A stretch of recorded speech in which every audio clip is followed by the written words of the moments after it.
para que todos puedan, para que todos puedan entrar en el momento y a la hora que deseen. ¿Ok? Sergio, los micrófonos son tuyos. Dale, Luis, un gusto. Muchísimas gracias por la presentación y bueno, gracias a todos por dedicar un poquito de su tiempo a su formación en lo que tiene que ver con entrenamientos en natación y en este caso esta pequeña ventana que tenemos para hablar un poquito sobre un eslabón de la nutrición deportiva, que es la suplementación. En este caso, cuando nosotros hablamos de suplementación deportiva, nosotros tenemos que entender que eh, de lo que vamos a hablar el día de hoy, vamos a darle definición a lo que tenga que ver con suplementos. Es decir, a qué nos referimos cuando hablamos de esto y entender que existen varios entes reguladores de las sustancias que se utilizan en el deporte, tal como lo es el Instituto Australiano del Deporte, el cual hace investigación para determinar cuáles son los suplementos que realmente valen la pena utilizar.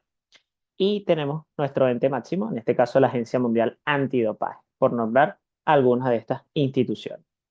De los suplementos que más nos pueden interesar, tenemos esta pequeña lista de cafeína, creatina, betalanina, jugo de remolacha o jugo de betarraga, dependiendo del país donde nos encontremos.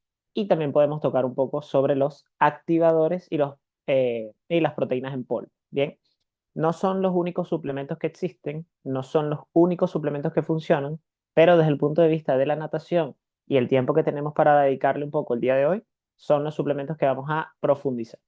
Y al final vamos a tener una pequeña reflexión sobre cómo identificar suplementos seguros, asumiendo que existe un riesgo bastante elevado de dopaje con el uso de suplementación. Entonces, arrancando el día de hoy, vamos a pensar que en la pirámide nutricional, solamente hablando de nutrición, nosotros vamos a tener en la base lo más importante, tal como normalmente debería ser priorizada esta pirámide, es decir, de abajo hacia arriba. Nosotros debemos priorizar todo lo que sea una nutrición adecuada y balanceada. Es decir, en pocas palabras, comer suficiente, comer lo que yo necesito. Una vez que ya yo sé que como lo que necesito, yo pienso ahora en los horarios de comidas y en esas meriendas que nosotros podemos incluir entre comidas grandes para sostener el entrenamiento y la recuperación. Una vez que ya yo sé que yo como suficiente y como a las horas que necesito, es cuando yo pienso entonces en incluir los suplementos. Y esto es lo que yo debería hacer digamos, en orden para yo asegurar que estoy haciendo las cosas bien. Muchas veces, más bien lo que pasa es lo contrario. Es decir, normalmente los atletas o los padres o los entrenadores suelen priorizar las cosas al revés. Primero piensan en qué suplementos se tienen que tomar antes de pensar si están comiendo suficiente o si están comiendo a la hora correcta. Cuando lo que ocurre es que los suplementos, si bien nos van a dar un beneficio, no es lo que más beneficios nos va a ofrecer. Con lo cual, nosotros como nutricionistas y ya como atletas, entrenadores y padres, tenemos que pensar en la nutrición como los alimentos son lo primero, pero no son lo único. Es decir, aparte de alimentos, nosotros podemos usar suplementos para potenciar el rendimiento al máximo. Y eso es lo que vamos a profundizar hoy. Fíjense que según la FDA, los suplementos tienen que ver con todo lo que se encuentre en pastillas, en cápsulas, en líquidos, en inyecciones, etcétera, etcétera, que tengan vitaminas, minerales, unas hierbas o concentrados de aminoácidos o cualquier otra sustancia que tenga combinación de esas anteriores. Cualquiera de esos le vamos a llamar suplementos. Entonces, muchas veces cuando uno en consulta pregunta sobre el uso de la suplementación, los padres o los atletas responden que ellos no toman ningún suplemento, pero cuando les preguntan si toman, por ejemplo, vitamina C, ya la vitamina C entra dentro de la categoría de un suplemento. Con lo cual, todo lo que nosotros ingiramos desde el punto de vista de tabletas, cápsulas, polvos o líquidos, tienen que ver o se relacionan con el uso de suplementación. Esto es importante saberlo y es que alrededor del 40 al 70% de los atletas hacen uso de alguna suplementación. Es decir, podemos decir que más de la mitad, o por lo menos la mitad de los atletas que nosotros vemos a diario, uno de cada dos utiliza alguno de estos ingredientes. Y esto es necesario saberlo porque 1,6% de los atletas menores de 18 años en Estados Unidos usan eh, alguna suplementación. Bien, y esto es bastante. No es que esté malo o que esté bueno, simplemente hay que saber que hay muchísima gente usando suplementos. Del 100% de los suplementos que tú ves en una tienda, el 80% no contiene lo que indica el etiquetado. Es decir, probablemente lo que estás comprando te aporta menos de lo que tú quieres o de lo que te indica el etiquetado, te aporta más o te aportan ingredientes que no están reportados. Y esto es un problema ya porque si tú te compras un suplemento que no tiene ingredientes reportados, probablemente van a tener sustancias prohibidas. Fíjense que del 10 al 15% de los suplementos que uno ve en la tienda van a tener sustancias prohibidas, bien sea que estén reportadas o no.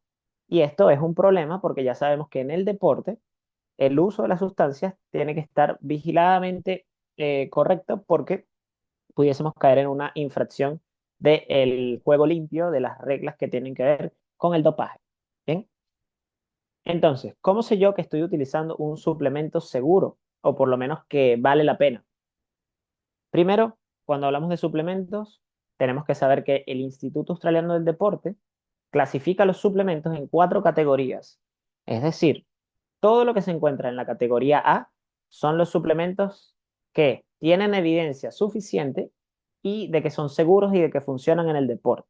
Bien, es decir, todo lo que me interesa a mí, invertir el dinero, se encuentra en la categoría A.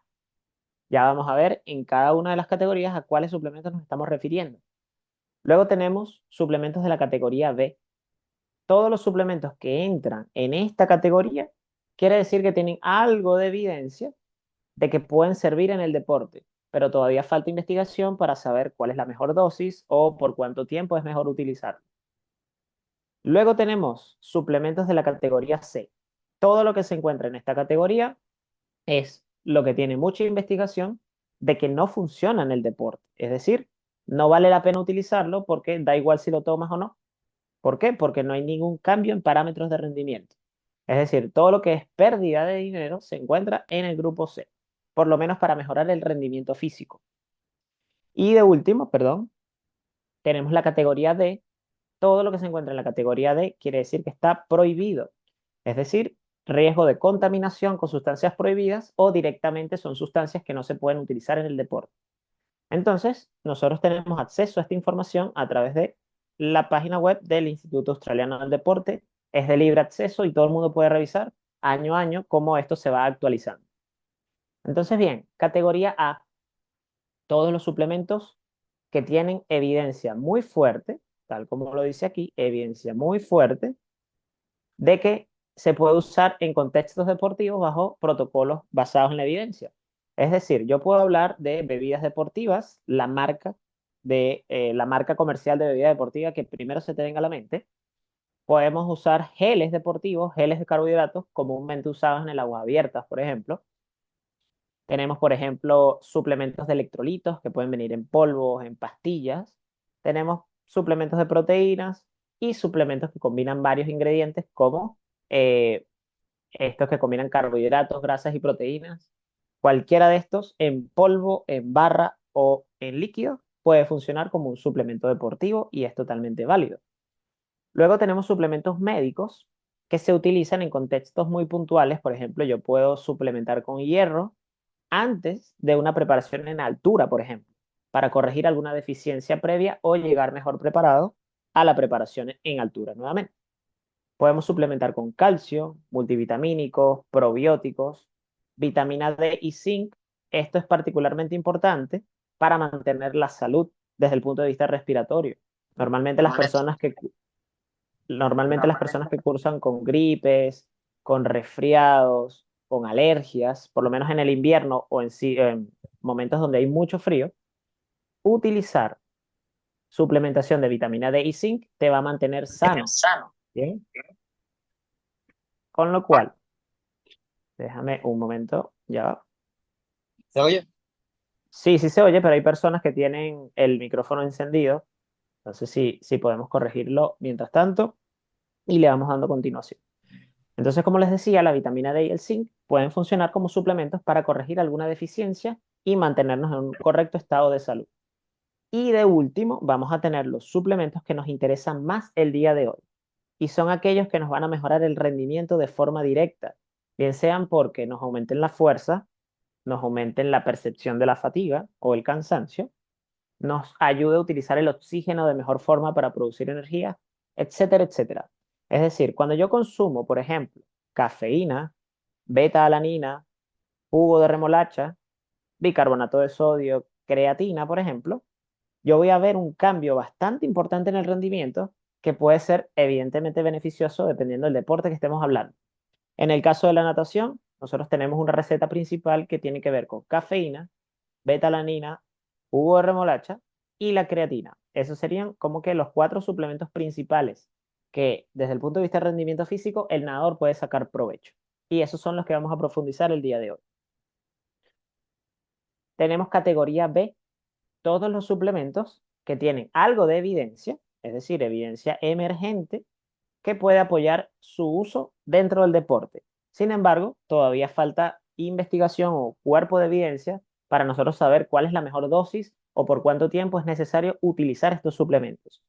Aquí, por ejemplo, encontramos concentrados de algunas frutas como las cerezas, tenemos la vitamina C, que está en interrogante de cuándo o por cuánto tiempo es mejor utilizarlo, dado que quizás es mejor utilizarse solo durante la competencia o desde días previos durante el taper de la competencia, porque puede apoyar la recuperación. Pero también sabemos que usar la vitamina C de forma crónica, entiéndase más de 500 miligramos por más de 1 o 2 semanas, pueden frenar las ganancias de adaptaciones al entrenamiento. ¿Qué quiero decir?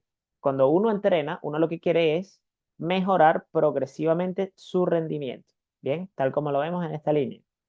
Lo que hace la vitamina C es sobreproteger demasiado el músculo, con lo cual las adaptaciones no se van a lograr de la misma manera.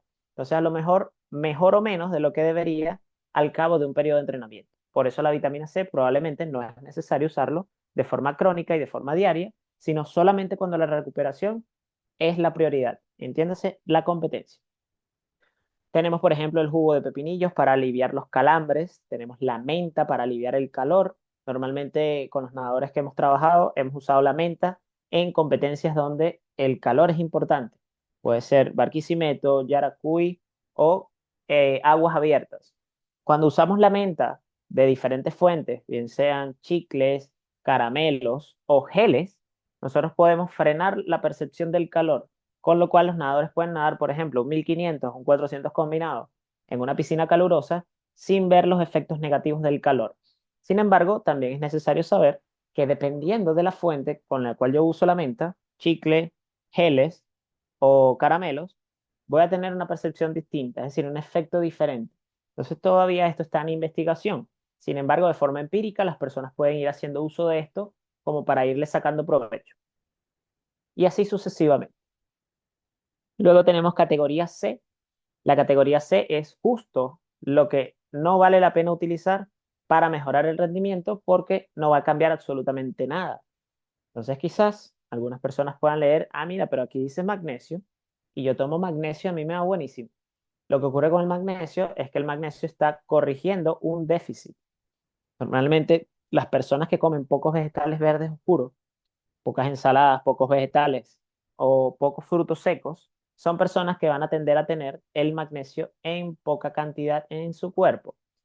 Cuando yo consumo magnesio de la suplementación, yo voy a corregir este déficit y voy a lograr entonces ir al baño más seguido o dormir mejor. Si yo voy al baño más seguido o duermo mejor, esto evidentemente repercute en la recuperación y por ende entreno mejor o físicamente rindo mejor.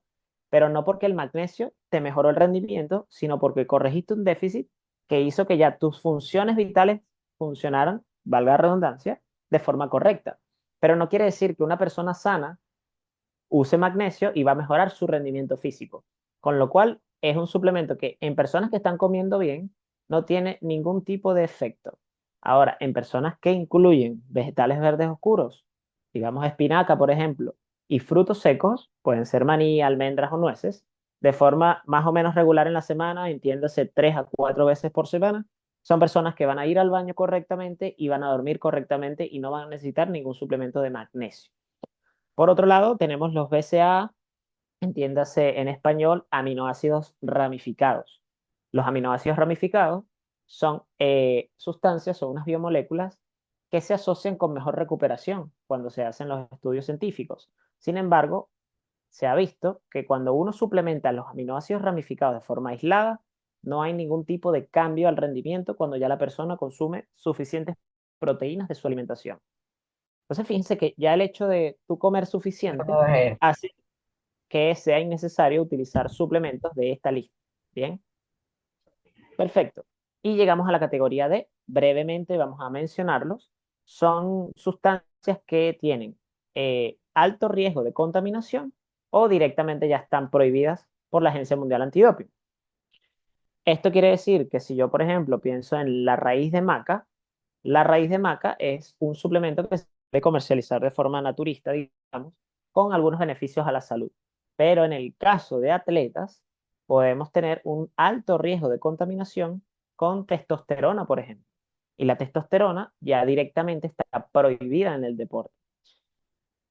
Puedo pensar, por ejemplo, en Tribulus terrestris. El Tribulus terrestris también es otro suplemento que se comercializa con la idea de potenciar los niveles de testosterona o ser un precursor hormonal. Y lo que se ha visto es que el Tribulus terrestris no hace ningún tipo de cambio en los niveles de testosterona. Más bien, es el suplemento que te venden. Si yo compro un suplemento que dice aquí Tribulus terrestris y tiene un etiquetado con diferentes ingredientes, lo que ocurre es que en el etiquetado los fabricantes no reportan que esto tiene testosterona y la testosterona sí está prohibida. Entonces las personas que ven un cambio al rendimiento cuando utilizan el Tribulus terrestris no fue directamente por el suplemento, sino por la contaminación voluntaria que tiene el producto.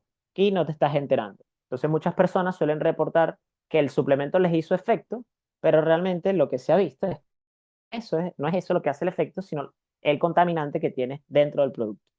Entonces, en ese sentido, si yo pienso como entrenador y yo quiero que mi atleta mejore sus niveles de testosterona o que yo leí que la testosterona ayuda a subir la masa muscular y yo quiero que mi atleta gane esto, probablemente yo desde la mejor intención del mundo pueda recomendar un suplemento que está prohibido y aquí voy a tener problemas.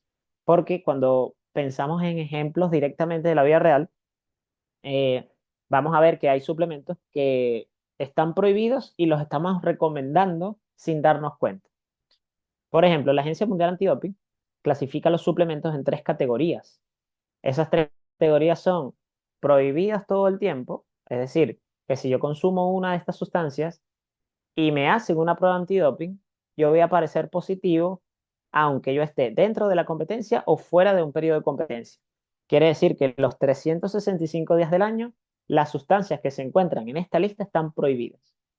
Hay otras sustancias que solamente están prohibidas durante la competencia. Por ejemplo, hay medicamentos antiinflamatorios que pueden estar en esta lista, entiéndase prednisona, dexametasona. Son sustancias, no necesariamente suplementos, que están prohibidas solo durante la competencia. Y también tenemos sustancias que están prohibidas en deportes específicos. Por ejemplo, en los deportes de precisión, donde yo tengo que arrojar un objeto y que tenga que dar en un blanco. Por ejemplo, el tiro con arco o el tiro electrónico. Todos los deportes que tienen que ver con ser precisos tienen unas sustancias que están prohibidas solamente para ellos. Por ejemplo, los medicamentos para la tensión arterial están prohibidos durante la competencia en estos deportes, porque lo que se ha visto es que cuando regulas la tensión arterial con estos medicamentos, el pulso también es más estable. Y ya esto sería una ayuda que no tiene que ver con el juego limpio. Con lo cual, lo que hay que saber de esta diapositiva entonces es que existen muchas sustancias que están prohibidas, unas que ni siquiera sabemos que existen, son nombres difíciles de pronunciar, pero el punto es que sepan que esto se regula y por eso tenemos que saber que los suplementos no pueden usarse de forma indiscriminada sin ningún tipo de conocimiento. Por ejemplo, quiero que si pueden en el chat me respondan solamente sí o no. ¿Este suplemento lo han visto en algún momento en el mercado? ¿O lo han visto en alguna tienda? ¿O en alguna publicidad? Si pueden escribir en el chat solamente sí o no. Solamente 200. Muy bien. Aranza lo ha visto, Juan lo ha visto, Ah, Alfonso no, gracias, Juan mi no. amor. Muy bien, hay personas que sí y personas que no. Entonces, ¿qué quiero con esto? Fíjense que es un suplemento que cuando yo lo veo por la parte de adelante, me dice aquí en grande y en verde, me dice apoya la pérdida de grasa corporal. Si yo tengo un atleta que tiene exceso de peso y yo leo que este suplemento me ayuda con bajar la grasa corporal, probablemente yo voy a querer utilizarlo. Cuando yo reviso el etiquetado, nosotros vamos a ver que existen varios ingredientes y nos vamos a interesar por esta tabla que se encuentra acá. Lo que importa son los ingredientes que están puestos en la parte de atrás, es decir, estos que estamos observando, no lo que dice por la parte de adelante. Entonces, fíjense que eh, estos ingredientes que están listados aquí de forma individual no tienen sus cantidades específicas. Es decir, tú no sabes cuánto te estás tomando de cada uno. Entonces, muy probablemente, si tú lees aquí, ah, mira, pero esto tiene algo de cafeína, seguramente sirve. Pero cuando lees otros suplementos, por ejemplo, este ingrediente que está aquí, la teanina, tiene que ver con mejorar la concentración, el estado de ánimo. Entonces, todo lo que está escrito aquí son sustancias o suplementos que ya se conocen. Es decir, el suplemento no está inventando nada nuevo. Por ende, no tiene sentido esconder las cantidades porque ya todo el mundo que revisa la evidencia sabe cuánto es lo que hace el efecto. Pero el problema no es este, el problema es que aquí hay otra sustancia que no sé si se lee bien, pero lo importante es que lean que dice 7 keto DHEA. Si yo reviso la lista de sustancias prohibidas por la Agencia Mundial Antidoping, vamos a encontrar que esa sustancia se encuentra en una de las listas de sustancias prohibidas como agente anabólico, es decir, que va a contribuir a la ganancia de masa muscular. Estos están prohibidos todo el tiempo. Si yo utilizo este suplemento, clasifico a una selección nacional y me hacen una prueba de doping, probablemente yo voy a salir con un doping positivo porque yo tenía la muy buena intención de mejorar mi composición corporal con un suplemento. Pero eso, lo que se ve es precisamente esto está prohibido. ¿Cómo podemos saber esto? Simplemente asesorándonos de forma correcta con el uso de la suplementación. Y fíjense que es un suplemento, para los que lo han visto, es un suplemento que se encuentra de libre mercado. Es decir, una persona puede comprar esto. Vamos con otro ejemplo. Fíjense aquí, tenemos un suplemento de una marca en específico y vamos a ver que aquí en grande te dice que vas a tener fuerza extra o vamos a entenderlo como energía adicional para tus entrenamientos. El nombre del suplemento es este que se encuentra aquí del lado izquierdo. Fíjense que dice Cinedrex y también te dicen que te apoyan con la pérdida de peso. Ahora bien, tienen que saber que esta marca fue patrocinante de una de nuestras atletas de selección nacional. Y en ese momento ella me escribe y me dice, Sergio, mira, me están recomendando este suplemento en particular. Me están recomendando varios, pero este no lo conozco. Quiero que me diga la pena usarlo o no. Cuando vemos los ingredientes, fíjense que nuevamente aparecen muchos ingredientes combinados. Normalmente cuando uno ve una lista de ingredientes así, uno tiene que saber que los ingredientes se ordenan de mayor a menor dependiendo de cuál tiene más cantidad. Es decir, cuál se encuentra en más cantidad dentro del producto. Entonces, ¿cuál es el suplemento o la sustancia que se encuentra en más cantidad? La cafeína.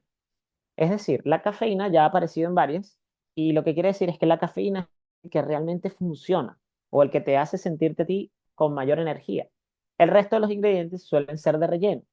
Ahora, ¿qué pasa con este producto en particular que se le recomendó a un atleta de alto rendimiento por parte de su patrocinante? Que tienen extractos de esta sustancia. Y esta sustancia que dice octopamina se encuentra en la lista de sustancias prohibidas también como estimulantes. Este estimulante está totalmente prohibido, por lo menos durante la competencia, y a ella se la recomendaron usar preentreno o precompetencia. Entonces, fíjense que ni siquiera confiar en un patrocinante es garantía de que tú estás usando un producto que es conveniente para ti desde el punto de vista deportivo. A lo mejor por salud, el suplemento que vimos anteriormente te puede ayudar en algo. Pero si tú eres atleta y atleta de alto rendimiento, tienes que saber que no puedes usar suplementos de forma indiscriminada. Bien, entonces, ya entrando directamente en lo que nos interesa como materia el día de hoy, con cada suplemento individual. ¿Qué busca la gente cuando compra un suplemento? Si yo le pregunto a los atletas que atienden consulta, normalmente me responden cosas como, bueno, yo lo que quiero es sentirme mejor, yo quiero mejorar mi récord, o yo simplemente quiero nadar más rápido. Cuando ya tú lees esto, lo que entiendes, ya la persona lo que quiere es nadar duro, no importa más nada. A nosotros no nos interesa la salud. A nosotros lo que nos interesa es bajar los tiempos. Si te responden cosas como más coloquiales, quiero volar, quiero reventar la prueba, me quiero sentir como una bestia, ya tú entiendes que el atleta lo que busca es sentir algo, que cuando se tome el suplemento, algo siente en su cuerpo que lo hizo nadar mejor. Y aquí hay que dar mucha educación porque los suplementos no necesariamente funcionan de esa manera. Es decir, yo me puedo tomar una pastilla, por ejemplo, de vitamina C o de magnesio y yo no voy a sentir absolutamente nada en mi cuerpo. O me puedo tomar la cafeína y van a haber personas que sienten algo y personas que no. Entonces, eso de sentir algo no necesariamente ocurre. Lo que ocurre es que tú vas a nadar más duro y eso es lo que importa. Bien, entonces, a partir de esa premisa, vamos a entrar a hablar de la cafeína. Bien, cuando hablamos de cafeína, no estamos hablando necesariamente de café, estamos hablando de la cafeína como aislante o de forma aislada. La cafeína es un alcaloide natural. ¿Qué significa esto? Que es un estimulante del sistema nervioso.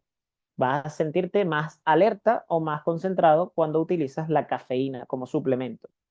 La cafeína normalmente se encuentra en el café y en el té, por ejemplo, y es el suplemento que ha sido más estudiado y más utilizado. Es decir, tenemos muchísima evidencia de que la cafeína funciona y es totalmente seguro. Fue retirada de la lista de sustancias prohibidas en el año 2004. Es decir, que desde el 2004 en adelante es un suplemento que se puede usar en el deporte y no vamos a tener ningún tipo de problema. Muy bien. Entonces, vamos, dame un momento, porfa. Muy bien. Entonces, ¿qué tenemos aquí? Vamos a ir por partes. La cafeína tiene varios mecanismos por los cuales mejora el rendimiento físico. Y vamos a ver el primero que se encuentra a la izquierda. Un momento. Bien, nos vamos a fijar la mirada en el cuadro de la izquierda. Fíjense que dice número uno.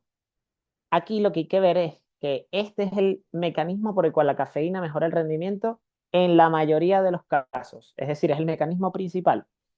Cuando yo consumo, perdón, cuando yo hago ejercicio, fíjense que aquí se encuentra el cerebro y el cerebro tiene unos receptores.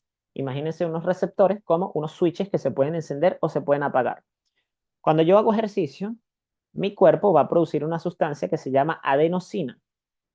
La adenosina se va a unir a su receptor y cuando esta adenosina se une a su receptor durante el ejercicio, comienza a generar fatiga y cansancio por el ejercicio o por el entrenamiento. El trabajo de la cafeína es bloquear esos receptores, es decir, que la sensación de fatiga no aparezca. Quiere decir que la cafeína se encarga principalmente de retrasar el cansancio. Si yo estoy nadando una competencia de aguas abiertas y yo siempre me canso cuando llevo 1 hora 15 minutos nadando, probablemente ya no me canso allí, sino me canso cuando lleve 1 hora 45 minutos nadando. Es decir, la fatiga probablemente aparezca, pero más tarde. Y esto evidentemente hace que tú puedas nadar más metros en la misma intensidad sin alcanzar fatiga. Luego tenemos un segundo mecanismo. Creo que hay unos ajustes en la, perdón, hay unos ajustes en la sala que puedes colocar para que los micrófonos no se activen de forma voluntaria. ¿Bien? Si es posible, mejor. Bien, entonces tenemos un segundo mecanismo que cuando utilizamos la cafeína, nosotros vamos a generar una descarga mayor de adrenalina y las personas suelen rendir mejor porque pueden utilizar más grasa como energía. Cuando las personas utilizan más grasa como energía, esto es particularmente importante en deportes o disciplinas de larga duración. Ejemplo, en el aguas abiertas, todos los atletas que duren nadando más de 45 minutos, más de 1 hora, probablemente la utilización de grasas sea conveniente para ahorrar glucógeno. Y ahorrar glucógeno significa que yo estoy utilizando más grasas y estoy ahorrando los carbohidratos para el momento en que yo tenga que subir la intensidad. Por ejemplo, cuando me toque rematar, yo voy a tener suficiente energía para hacerlo. Ahora, si yo durante toda la carrera estuve utilizando mucho glucógeno, muchos carbohidratos, probablemente cuando me toque rematar no lo voy a hacer en la misma intensidad que yo necesito. Algo que quería decirles y adelantarles de todo lo que estamos conversando es que si bien la ponencia es sobre natación, todos los mecanismos que estamos escuchando hoy, todo lo que tiene que ver con suplementos, es extrapolable a la natación artística, a las aguas abiertas, al waterpolo y a los pados. nosotros vamos a mirar la presentación con ojos de nadadores, pero vamos a tener en visión periférica que muchos de estos efectos también son válidos para la natación artística, para el waterpolo, para los clavados y para las aguas abiertas.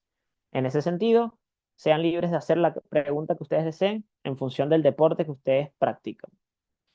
Bien, entonces lo que sabemos hasta ahora es que la cafeína puede ayudar frenando el cansancio y ahorrando energía en forma de carbohidratos. Y por último, otro mecanismo que probablemente no ocurre tanto, pero es posible que ocurra, dadas las investigaciones.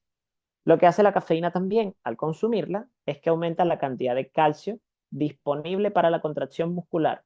Lo que se ha visto es que cuando tengo más calcio disponible en el músculo, la fuerza de contracción es mayor. Es decir, yo voy a contraer el músculo de forma más fuerte. Quiere decir que las pruebas de velocidad o en las ejecuciones que sean muy explosivas, si yo mejoro la disponibilidad de calcio, voy a nadar más rápido. Entonces, fíjense que la cafeína puede mejorar el rendimiento en deportes o disciplinas de larga duración y de explosividad. Es decir, en todas las pruebas de la natación yo voy a ver un beneficio cuando utilizo cafeína. ¿Cómo se utiliza? Y esto es muy importante. Es un suplemento que viene en pastillas o cápsulas normalmente. Suele venir combinado también con otros suplementos en polvo, pero lo normal es que venga en pastillas o cápsulas. Entonces, ¿cómo se utiliza? Esta es la pregunta que hay que hacerse con todos los suplementos. A lo mejor a mí me recomiendan un suplemento que funciona, pero si no me dicen la forma correcta de tomarlo, probablemente o tomo de más o tomo menos de lo necesario y el efecto no se va, digamos, cumplir de forma correcta. Entonces, cuando hablo de cafeína, tengo que utilizar al inicio, si yo soy una persona que nunca ha utilizado este suplemento, tengo que utilizar menos de 200 miligramos al principio. Normalmente las pastillas pueden venir de 100 miligramos, de 200 miligramos y algunos hasta de 300 miligramos. Entonces, dependiendo de la persona, podemos utilizar más o menos. Ahora, cuando ya sé que puedo utilizar cafeína y no tengo ningún tipo de efecto secundario, ningún efecto adverso y veo que mejoré mi rendimiento, ya puedo pensar entonces en las dosis óptimas. Las dosis óptimas van de 200 a 400 miligramos. Y aquí es importante entender que hay personas que se sienten bien con 200 y hay personas que se sienten bien con 400. Esto es muy individual. Lo importante es que yo me mueva en el rango óptimo para mejorar el rendimiento. ¿Qué ocurre? Que si yo tomo más de esto, vamos a suponer que me tomé 800 miligramos, el doble del límite superior de la recomendación. Si yo me tomo más de esa cantidad, lo que va a ocurrir es que el rendimiento va a cambiar en la misma magnitud que si hubiese tomado 400. Es decir, mi rendimiento aumenta, aumenta, aumenta y hay un punto donde se estabiliza, donde no voy a mejorar más por más que tome más cafeína. Entonces, a lo mejor aquí, este pico se encuentra con 400 miligramos de cafeína. Si yo me tomo 800, el rendimiento va a ser exactamente el mismo, por lo cual es innecesario tomar más cantidad de lo que estamos recomendando en esta diapositiva. ¿Cuándo se toma? Se tiene que tomar una hora antes de la prueba. Estamos hablando principalmente de tabletas, o sea, pastillas o cápsulas. Lo ideal es que yo me tome esto una hora antes de la prueba porque es el tiempo que le tarda a mi cuerpo en metabolizar esa cafeína. Si yo compito a las 10 de la mañana, lo ideal es que yo me tome esto a las 9 de la mañana. Si yo compito en la tarde porque voy a nadar solamente el relevo y voy a nadar a las 7 de la noche, me la tomo a las 6. Ahora, el problema es que cuando yo me tomo la cafeína en la noche o en la tarde-noche, puede pasar que las personas duerman peor ese día. Entonces, esto se tiene que manejar con bastante ensayo y error para determinar si eres una persona que te va a afectar el descanso, porque ahí el protocolo sería distinto. En resumen, hasta acá, tengo que usar entre 200 y 200 miligramos de cafeína una hora antes de la tarea que yo quiero mejorar el rendimiento. ¿Por qué una hora antes? Porque es cuando a mi cuerpo le da tiempo de tener el efecto máximo. Muchas veces pasa que los atletas se les olvida tomársela y van al oficial mayor 15 minutos antes de la prueba y se la toman allí. Si yo me tomo la cafeína 15 minutos antes de nadar, cuando estoy en el oficial mayor, probablemente el efecto me haga cuando yo esté aflojando o cuando esté en el podio en la premiación, pero no cuando yo esté compitiendo. Entonces, el momento en el cual me la tomo es muy importante. y tengo que evaluar efectos o respuestas individuales. Como les digo, hay personas que van a ver efectos con más cantidad o con menos cantidad, y esto es totalmente genético. Va a haber personas también que tienen el efecto a los 30 minutos y otras personas tienen el efecto a la hora y media. Es decir, también tanto la cantidad que utilizo como el momento en el cual me lo tengo que tomar puede variar dependiendo de la persona. Y la única manera de saberlo es con ensayo y error. De esta forma, la cafeína se utiliza como ensayo en los entrenamientos. Y lo ideal es que una vez que ya yo sé cuánto necesito y cuándo me la tengo que tomar, solo utilizarlo para la competencia o cuando tengo entrenamientos puntuales muy fuertes. Por ejemplo, hoy me toca una tolerancia o me toca un chequeo, esos días lo utilizo. O cuando tengo competencia, pero no es necesariamente un suplemento de uso diario. Porque no necesito competir, perdón, no necesito entrenar siempre estimulado. Efectos secundarios si me excedo de la dosis. Probablemente ese día duerma peor, me duela la cabeza, me dé ansiedad, y esta ansiedad, viendo en este momento a los participantes, veo personas con las cuales hemos compartido este efecto secundario. Por ensayo y error, nosotros hemos visto que la ansiedad es digamos, una emoción que se puede medio enmascarar con confusión, con deseos de no competir más, o es una sensación rara cuando te excedes de la dosis, y hay que entender que la cafeína actúa en el cerebro, con lo cual es muy importante que las personas no se excedan de la dosis porque pueden generar un montón de malestares que más bien empeoran el rendimiento. A algunas personas se les afloja el estómago, tienen que ir más seguido al baño, y antes se pensaba que la cafeína podía ocasionar deshidratación por aumentar la producción de orina. Las personas que beben café reportan que les da más ganas de ir al baño. Sin embargo, estas idas al baño son proporcionales a la cantidad de líquido que toman. Es decir, la cafeína tenía muy poca influencia en cuánto ibas al baño. Simplemente era porque estabas tomando más líquido.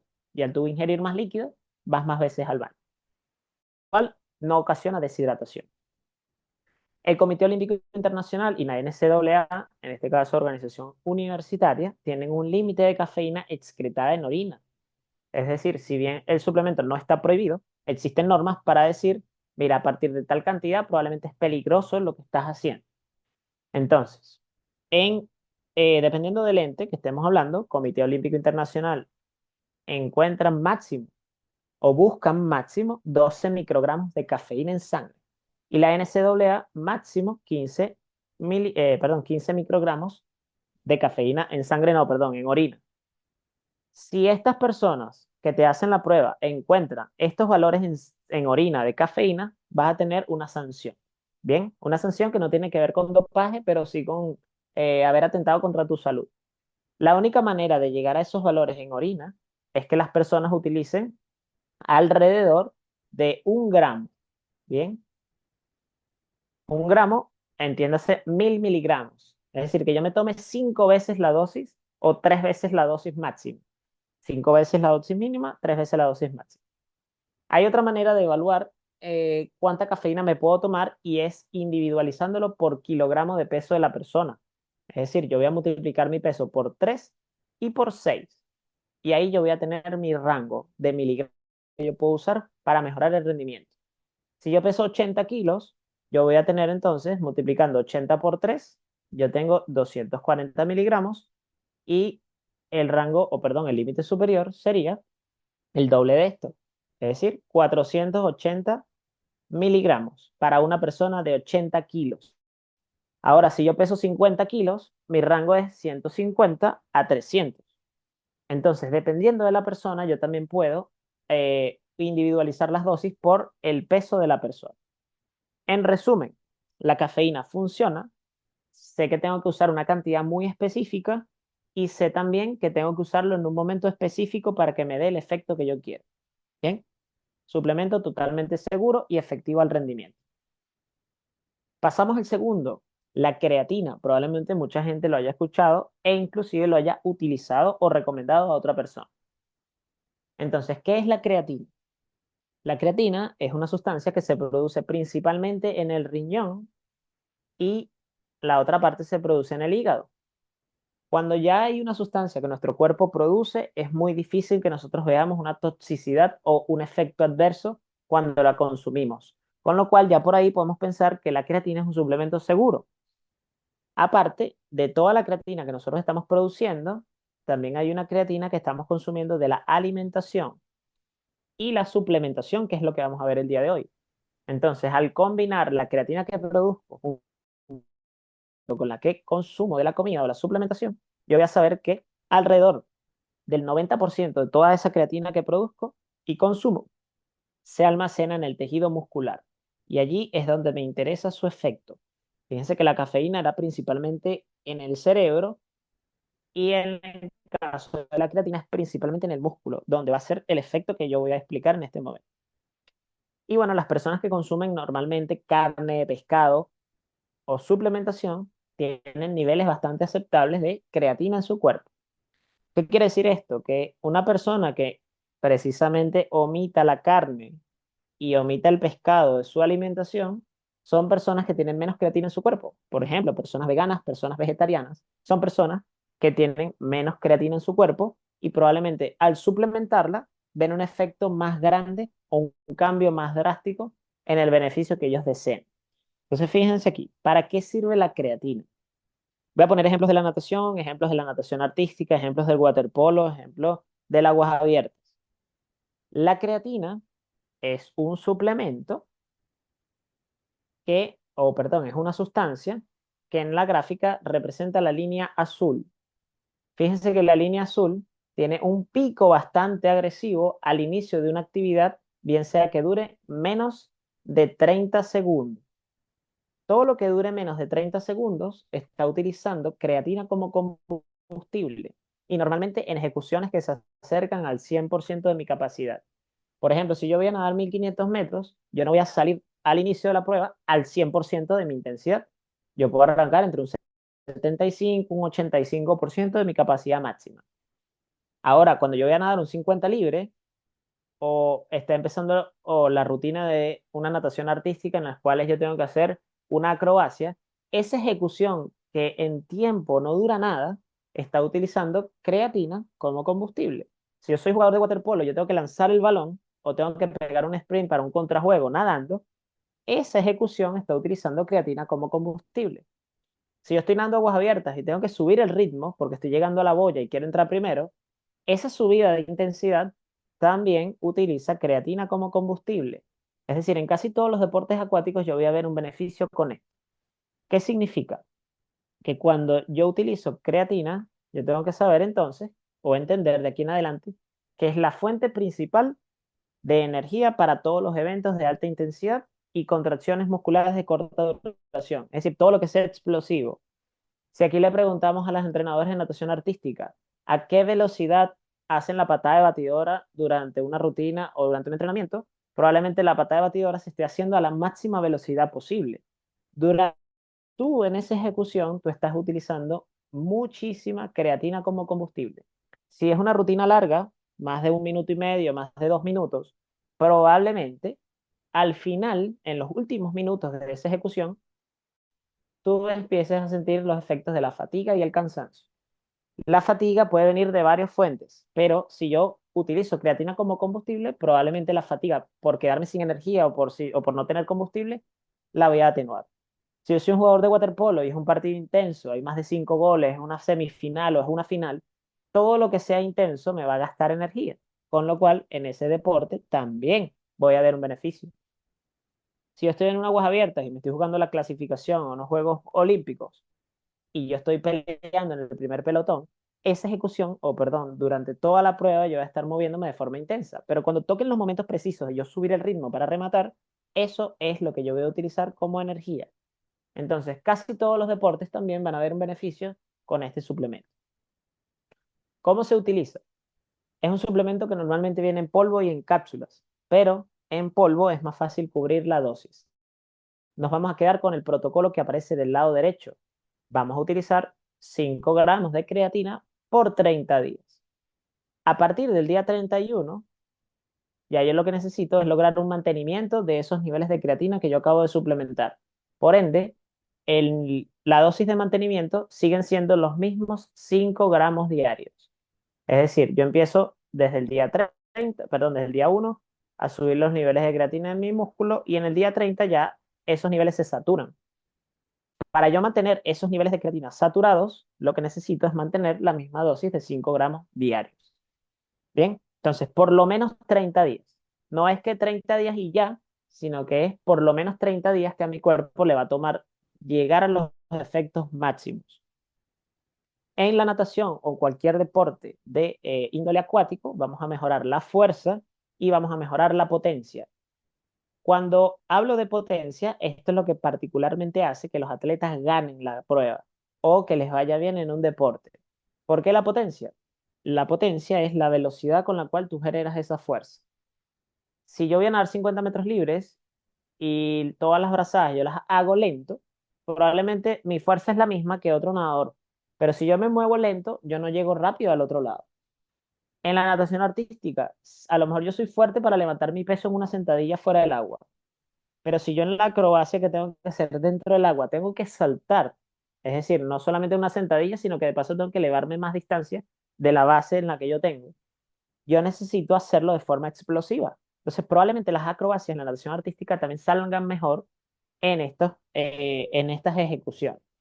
Tengo entendido que hay algunas figuras, algunos elementos que requieren también de, mientras más salgas del agua, la puntuación estética es mejor. Y todo eso tiene que ver con potencia, con cuánta fuerza y cuánta velocidad yo genero en la ejecución. En el waterpolo, mientras más duro yo lance, mejor. A lo mejor yo tengo la misma fuerza en el ejercicio de press de banca, de levantar, por ejemplo, 100 kilos, que otro jugador de otro país. Pero si ese jugador de otro país levanta esos 100 kilos a una manera o de una velocidad más rápida que yo, esa persona es más potente. Probablemente el lanzamiento sea mejor que el mío. Entonces, ¿la fuerza es importante? Sí, pero más importante es la velocidad con la cual yo genero esa fuerza. Y nosotros como nadadores ganamos la prueba no por ser muy fuertes, sino por mover el peso rápido. Bien, ahora, indirectamente, nosotros vamos a ganar músculo. ¿Por qué? Porque la creatina se almacena en el músculo, la creatina puede absorber más agua y esa agua es la que hace que el músculo crezca.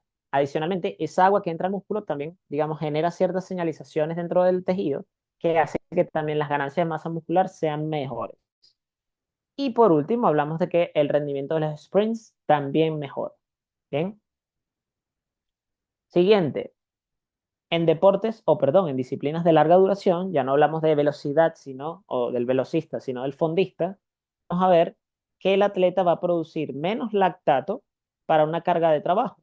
Es decir, que si yo estoy nadando, por ejemplo, a un ritmo de 1,15 por cada 100 metros, produciendo una determinada cantidad de lactato, entiéndase acidez, no es directamente acidez, pero para que lo entendamos todos. De aquí en adelante no vamos a decir ácido láctico, vamos a decir lactato, porque lo que se mide de forma metabólica en la sangre es el lactato, y el lactato es lo que se relaciona con la intensidad con la cual tú estás trabajando. Entonces, ¿qué quiero decir acá? Cuando tú utilizas creatina como suplemento, tú produces menos lactato para nadar a la misma velocidad. Eso significa que tu cuerpo genera menos acidez intramuscular para nadar al mismo ritmo. Y esto significa que puedes nadar más cómodo, aunque sea una prueba de larga duración. Y disminución del costo de oxígeno, lo que significa que utilizas menos oxígeno para nadar a la misma velocidad. Es exactamente lo mismo que acabo de decir con el lactato, pero ahora con el oxígeno. Necesito menos cantidad de oxígeno para nadar a la misma velocidad. ¿Qué se sabe hasta ahora? Que no hay evidencia convincente que sugiera que la creatina genere calambres musculares o afecte negativamente la función del riñón, ni la sudoración o termorregulación. ¿Qué quiero decir entonces? Que es un suplemento totalmente seguro y efectivo para mejorar el rendimiento físico.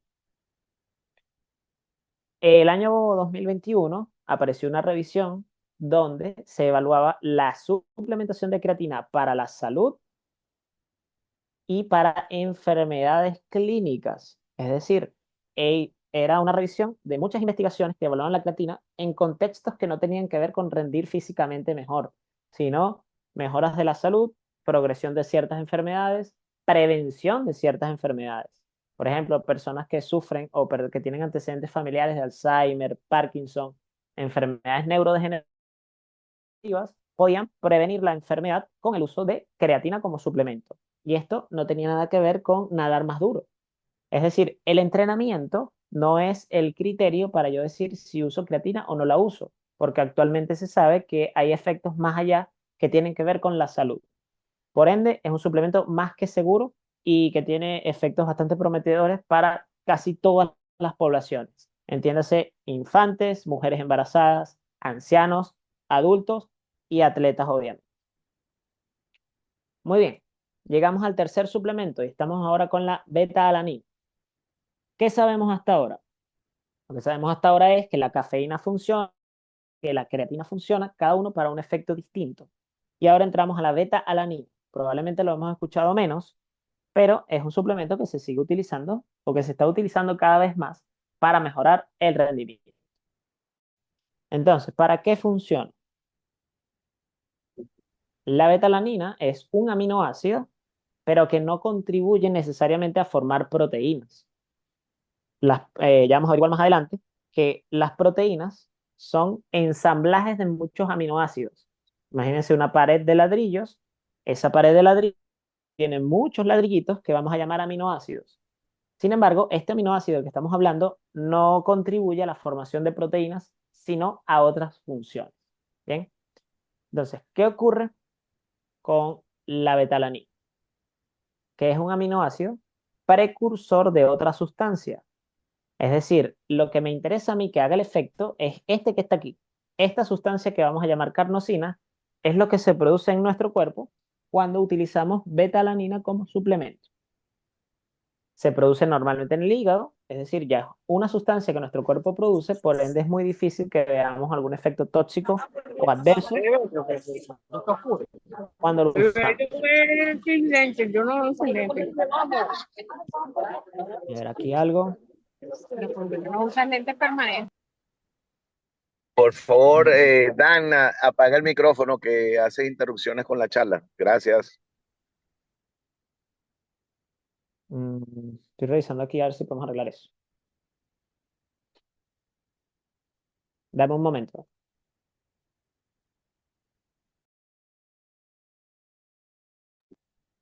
De todas maneras, no te preocupes, Sergio, porque nosotros tenemos a Juan ahí tratando de silenciarlos también, ¿ok? Para que puedas seguir con tranquilidad. Sí, yo estoy aquí pendiente, no te preocupes, siguen las cosas. Sí, yo sí te, no te Dale, pues. preocupes. Dale.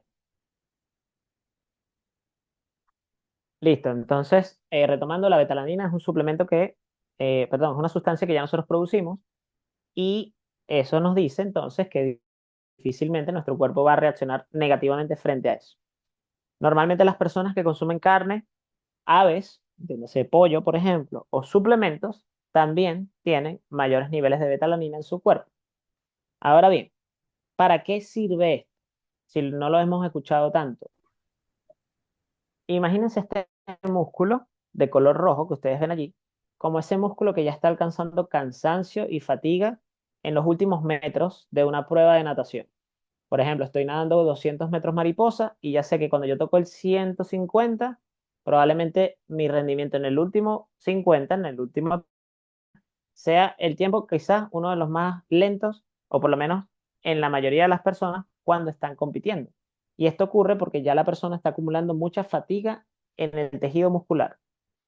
Esa fatiga obedece a la acidez intramuscular que nosotros estamos produciendo por el ejercicio intenso.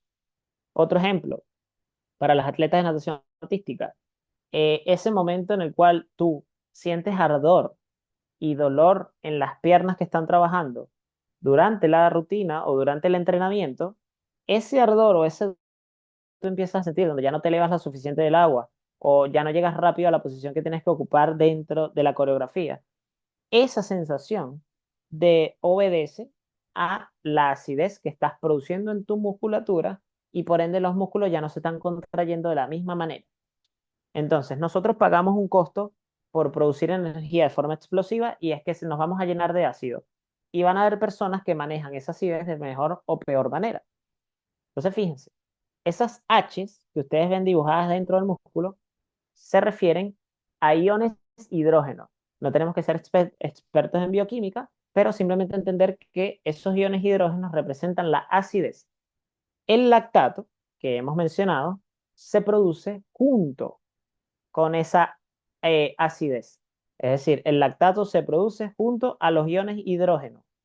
Pero medir la acidez directamente, que es medir esos iones hidrógenos, es difícil. Por eso entonces se mide es el lactato. Adicionalmente a esto, la gente confunde el lactato con ácido, pero porque la gente suele decir ácido láctico, pero ya sabemos que no se dice sino lactato. Ahora, cuando yo tenga que decir me duele el músculo por el ácido láctico, está incorrecto. De aquí ahí vamos a decir me duele el músculo por la acidez que estoy produciendo. Bien, y la acidez obedece a los iones hidrógeno. Por ejemplo, cuando nosotros hablamos de pH, el pH hace referencia a medir la actividad de esos iones hidrógeno. Mientras más H's o mientras más iones hidrógeno yo tengo acumulados en un medio, mayor acidez tengo. Y eso es lo que ocurre dentro del músculo. Cuando yo me tomo la beta-alanina, lo que va a ocurrir es que se produce carnosina, que es la sustancia que yo quiero, y la acidez se va a neutralizar por más tiempo. O perdón, yo puedo neutralizar parcialmente esa acidez y puedo prolongar el rendimiento intenso más metros o más segundos. Quiere decir que yo puedo completar la prueba en menos tiempo o por lo menos con menos esfuerzo. En resumen, si yo me tomo algo que me frena la acidez, probablemente yo nade más tiempo de forma intensa sin cansarme. Y esto ocurre también para los entrenamientos. Es decir, si yo estoy haciendo siempre, o no siempre, pero si yo estoy haciendo series intensas, series de 100, donde tengo que llegar entre unos 5 y unos 8, que para nadadores federados esto es una intensidad elevada. O estoy haciendo un trabajo en el gimnasio donde el peso que estoy levantando me ayuda a llegar a mí a 12 repeticiones, pero tengo que hacer muchos ejercicios en ese rango de repeticiones. Ya la acidez se empieza a acumular y yo empiezo a tener fatiga en esos grupos musculares. Si yo soy capaz de tomarme algo que me frena la acidez, yo voy a mejorar el rendimiento, tanto entrenando como compitiendo, porque en ambos escenarios yo me enfrento o experimento esta sensación. Entonces, ¿cómo se toma? Vamos a darle prioridad a la betalanina en polvo. Bien. Y lo primero que hay que saber es que no ofrece beneficios inmediatos. Es decir, si yo me lo tomo hoy, yo no voy a ver el efecto hoy. Yo necesito, al igual que la creatina, utilizar una carga crónica de por lo menos 4 semanas. La cantidad que se utiliza va de 4 a 6 gramos diarios, es decir, es una cantidad relativamente pequeña, comparado, por ejemplo, con suplementos de proteínas, que el polvo pesa 30-33 gramos y son medidas grandes. En el caso de la betalanina son medidas más pequeñas. Y cuando ya yo tengo un mes usándola, ya yo tengo una capacidad mayor de manejar la acidez. En ese punto, ya cuando yo tengo un mes tomando esa cantidad, ahora continúo con una dosis de mantenimiento que es la mitad de la dosis, de 2 a 3 gramos diarios. Y yo voy a prolongar esta suplementación hasta el último día de la competencia del año. Cuando yo termino la competencia, puedo pararlo y cuando retome la temporada de entrenamiento nuevamente, asumiendo que por lo menos un mes antes de la competencia yo debería empezar a tomar. Hay algunos protocolos que duran hasta 20 semanas de suplementación, dependiendo del atleta. Entonces, en este caso, dependiendo del calendario de la persona, podemos usar suplementación más tiempo o menos tiempo. Bien, denme un momento.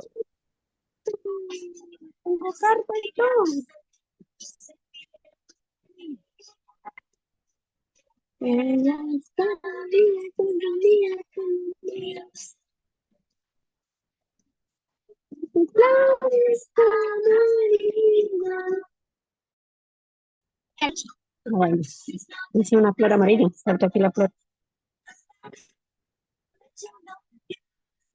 Ay, qué bellas. No veo la parte donde podemos silenciar a todos de una sola vez.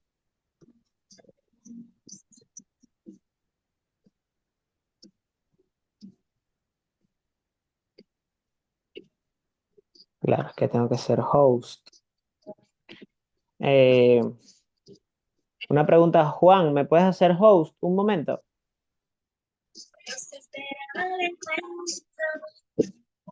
Yeah. Feliz. Por favor, Diana, para el micrófono.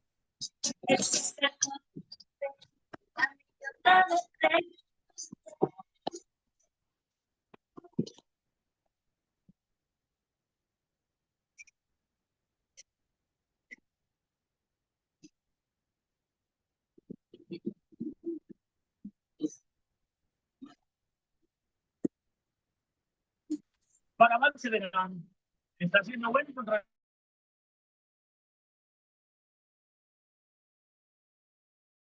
el fútbol le gana en general a Ayuso y le gana en la clasificación de la misma. Juan, por favor, ¿me puedes hacer host? Sí, voy. Claro que sí.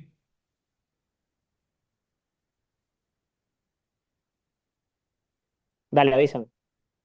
Listo.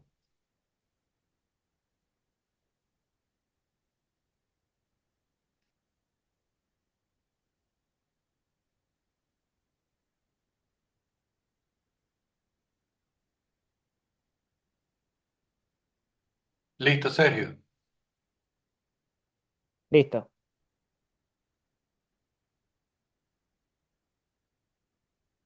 Listo, ya no se van a desmutear de forma automática, sino que tenemos que darle nosotros acceso. Bien, Listo. perfecto. Bueno, continuando. Ok, entonces, perdón la interrupción. Estamos retomando con los suplementos. Bien, entonces en este caso, la betalanina dijimos que funciona para frenar esa acidez o ese ardor o ese dolor que uno siente por el ejercicio intenso. Los últimos metros o las últimas repeticiones del gimnasio o los últimos segundos de una rutina o de un tiempo en el waterpolo son los momentos donde ya la fatiga aparece y aquí es donde la betalanina va a ejercer el efecto. Ahora bien, ¿qué efectos secundarios podemos tener? El único y uno de los más desagradables de todos es la picazón. Esa picazón ocurre porque las personas reaccionan del sistema nervioso a la carga de betalanina que están recibiendo. Es decir, cuando yo me la tomo, como a los 20 minutos me empieza una sensación como de hormigueo y cuando, por ejemplo, cuando a uno se le duerme el pie por estar en una posición mucho tiempo, cuando tú el pie lo tratas de medio apoyar, vas a sentir como una especie de púas o una especie de hormigueo intenso cuando digamos, el pie, entre comillas, se está despertando. Cuando te tomas la betalanina, vas a sentir una especie de hormigueo parecido, más leve, en la cara, en el cuello y en las manos. Y esa sensación se combina con la necesidad de rascarte, como si fuese una picazón. Lo que ocurre aquí es que esa picazón suele durar unos 15 minutos. Bien, es decir, es una reacción totalmente normal y lo que va a suceder es simplemente que se va a desaparecer en el tiempo. Esto es normal que ocurra en las primeras 2 semanas de suplementación. Es decir, yo tengo 2 semanas tomándola todos los días, pero ya hay un punto donde me la tomo y no me pica nada. En este punto, ya la persona se adaptó y no hay ningún problema. Ahora, cuando observamos la dosis, fíjense que dice 6 gramos. Normalmente los scoops, es decir, la medida de plástico que trae el producto, vienen en gramos de 3, o perdón, en scoops de 3 gramos. Quiere decir que si yo tengo que cumplir una dosis de 6 gramos, yo tengo que tomarme esto 2 veces. Es decir, 2 scoops. Ahora, ¿qué ocurre? Que si yo me tomo los 2 scoops de una sola vez o pego la dosis de 6 gramos de una sola vez y me la tomo, probablemente me va a picar más. Y eso es lo que dice aquí, de que a mayor dosis, mayor efecto secundario, en este caso mayor picazón. Entonces lo que hacemos es cumplir esos 6 gramos diarios, pero en dosis separadas. Me puedo tomar 3 gramos en la mañana y 3 gramos al mediodía, cumplo mi dosis diaria y la picazón no es tanto. De esta forma podemos aliviar esa sensación.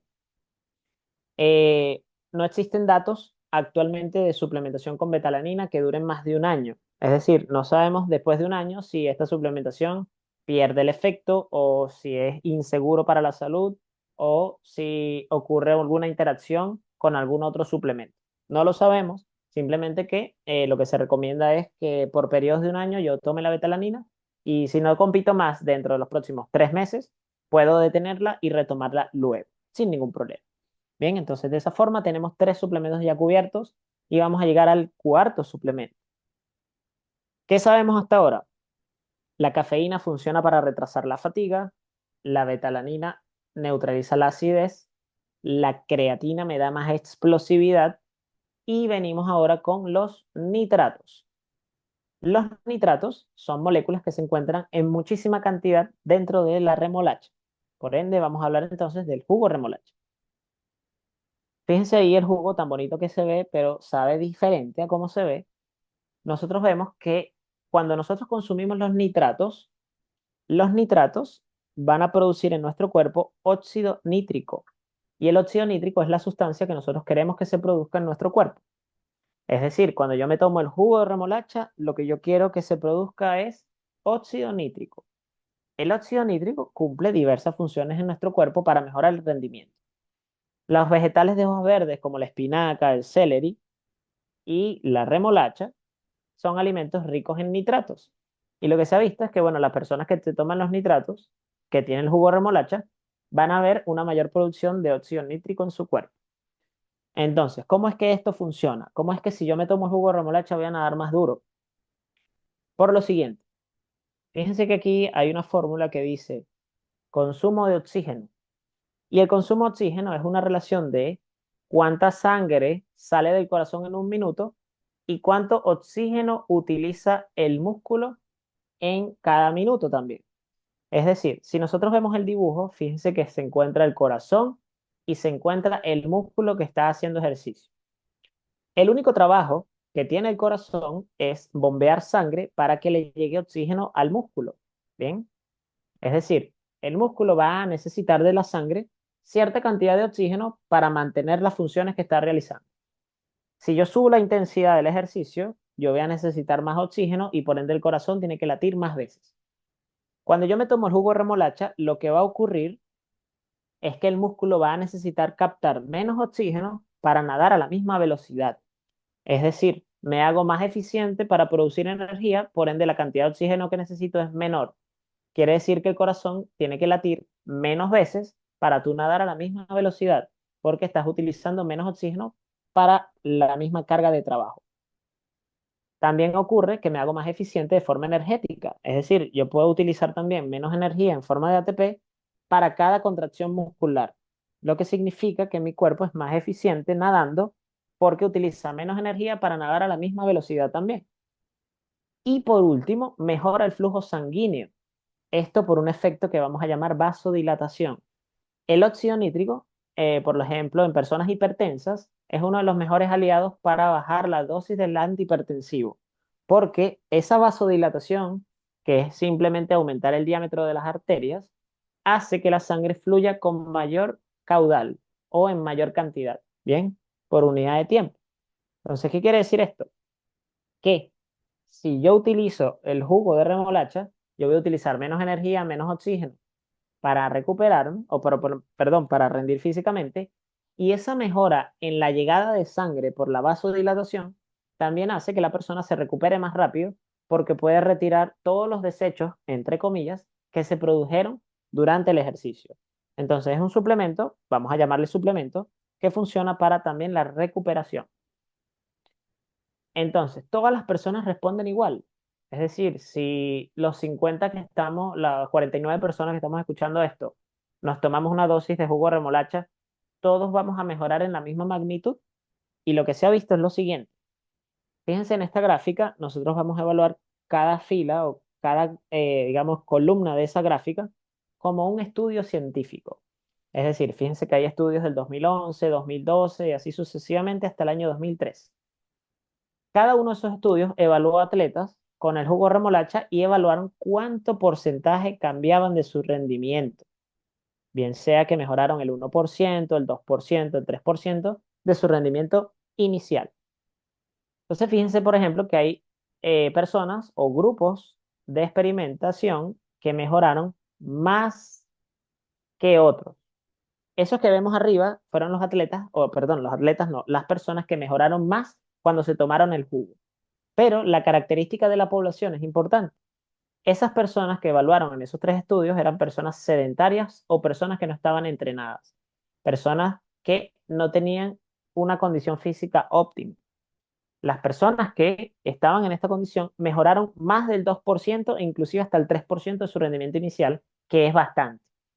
Ahora, cuando vemos las poblaciones que mejoraron menos, precisamente estas columnas que se encuentran acá, fíjense que esas personas mejoraron poquito e inclusive hasta pudiese empeorar el rendimiento.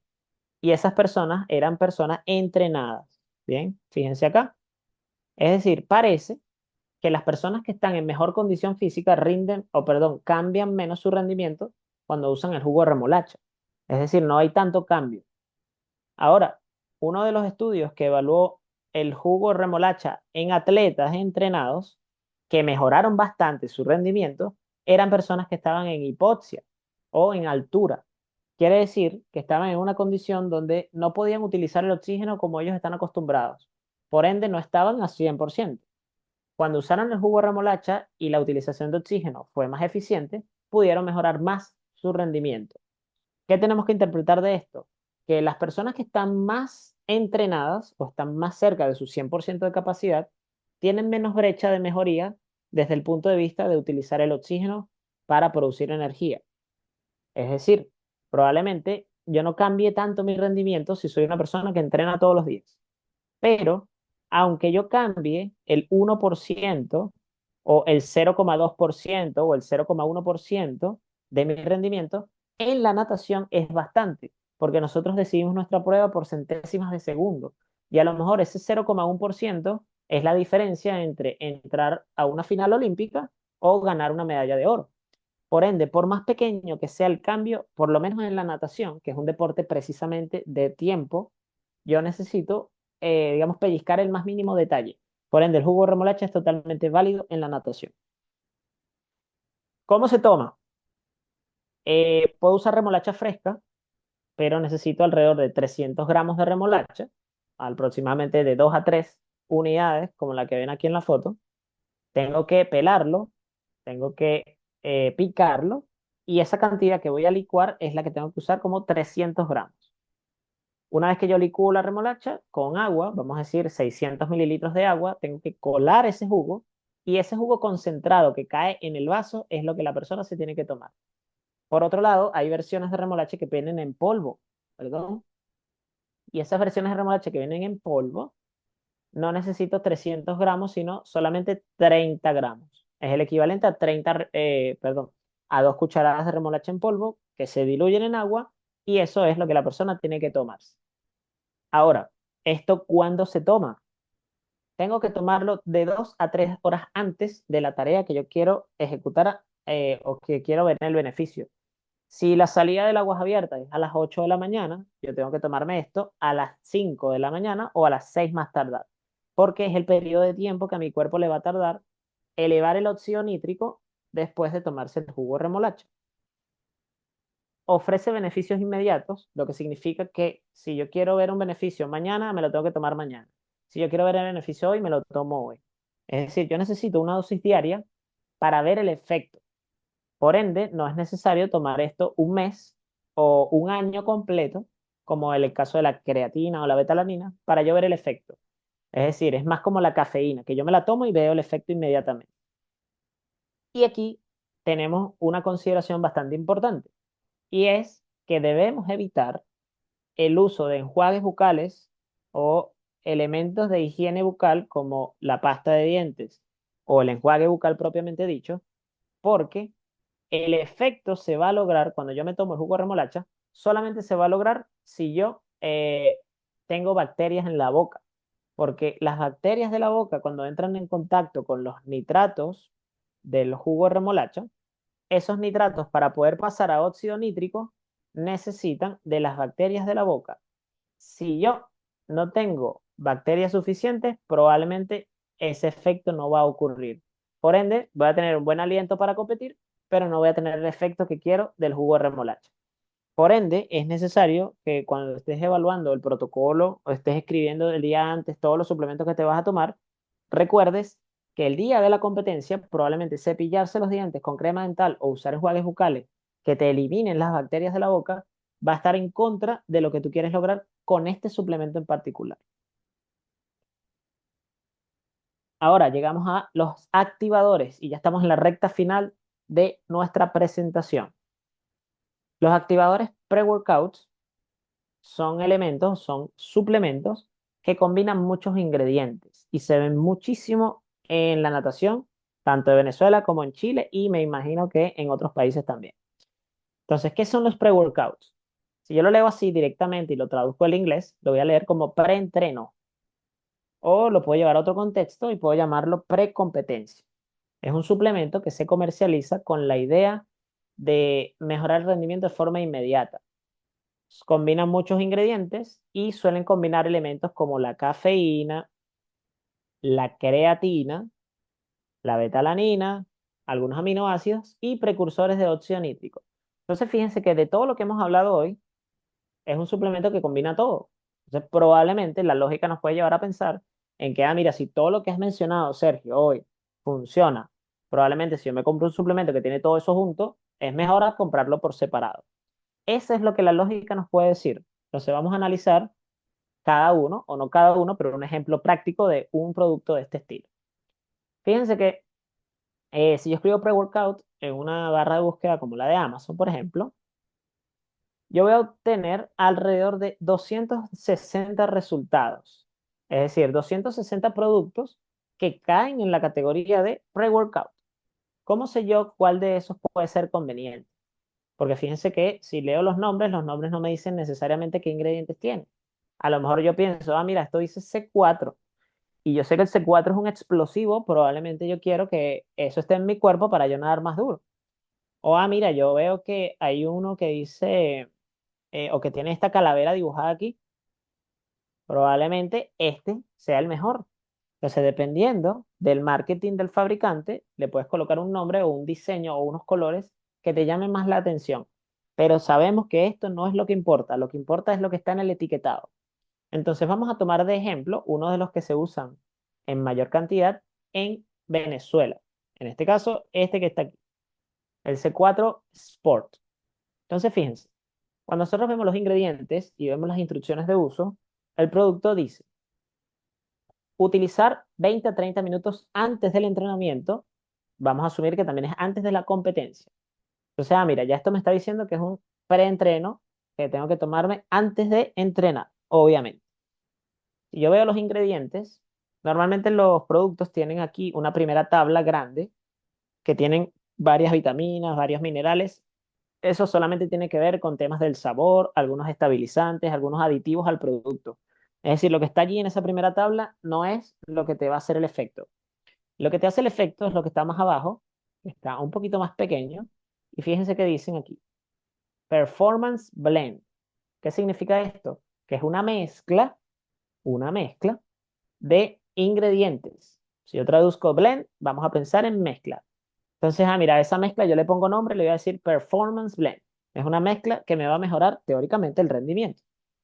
Los ingredientes que tienen, dice creatina, betalanina y otros que no vienen al caso. Y abajo aparece la cafeína como el único ingrediente que tiene una cantidad específica escrita acá. Fíjense que dice 135 miligramos. Los productos que tienen un blend o que tienen mezclas te van a poner al lado la cantidad, digamos, que pesa toda la mezcla, pero no te ponen la cantidad de cada ingrediente. Y hemos visto en las diapositivas previas que la cantidad de cada ingrediente es importante. Por ende, si tú me das un producto que tiene una mezcla de varias cosas y no me dices cuánto hay de cada uno, yo no sé cuánto me tengo que tomar. Fíjense, por ejemplo, que en las instrucciones de uso dice que te tienes que tomar un solo scoop. Bien, es decir, un scoop de plástico, te estás tomando todo lo que está escrito en el etiquetado. Pero yo me estaría tomando entonces con un scoop 135 miligramos de cafeína. Quiero que en el chat el que se acuerde escriba cuánto es la cantidad de cafeína óptima para mejorar el rendimiento. A ver quién se acuerda primero. ¿Cuánto es la dosis de cafeína?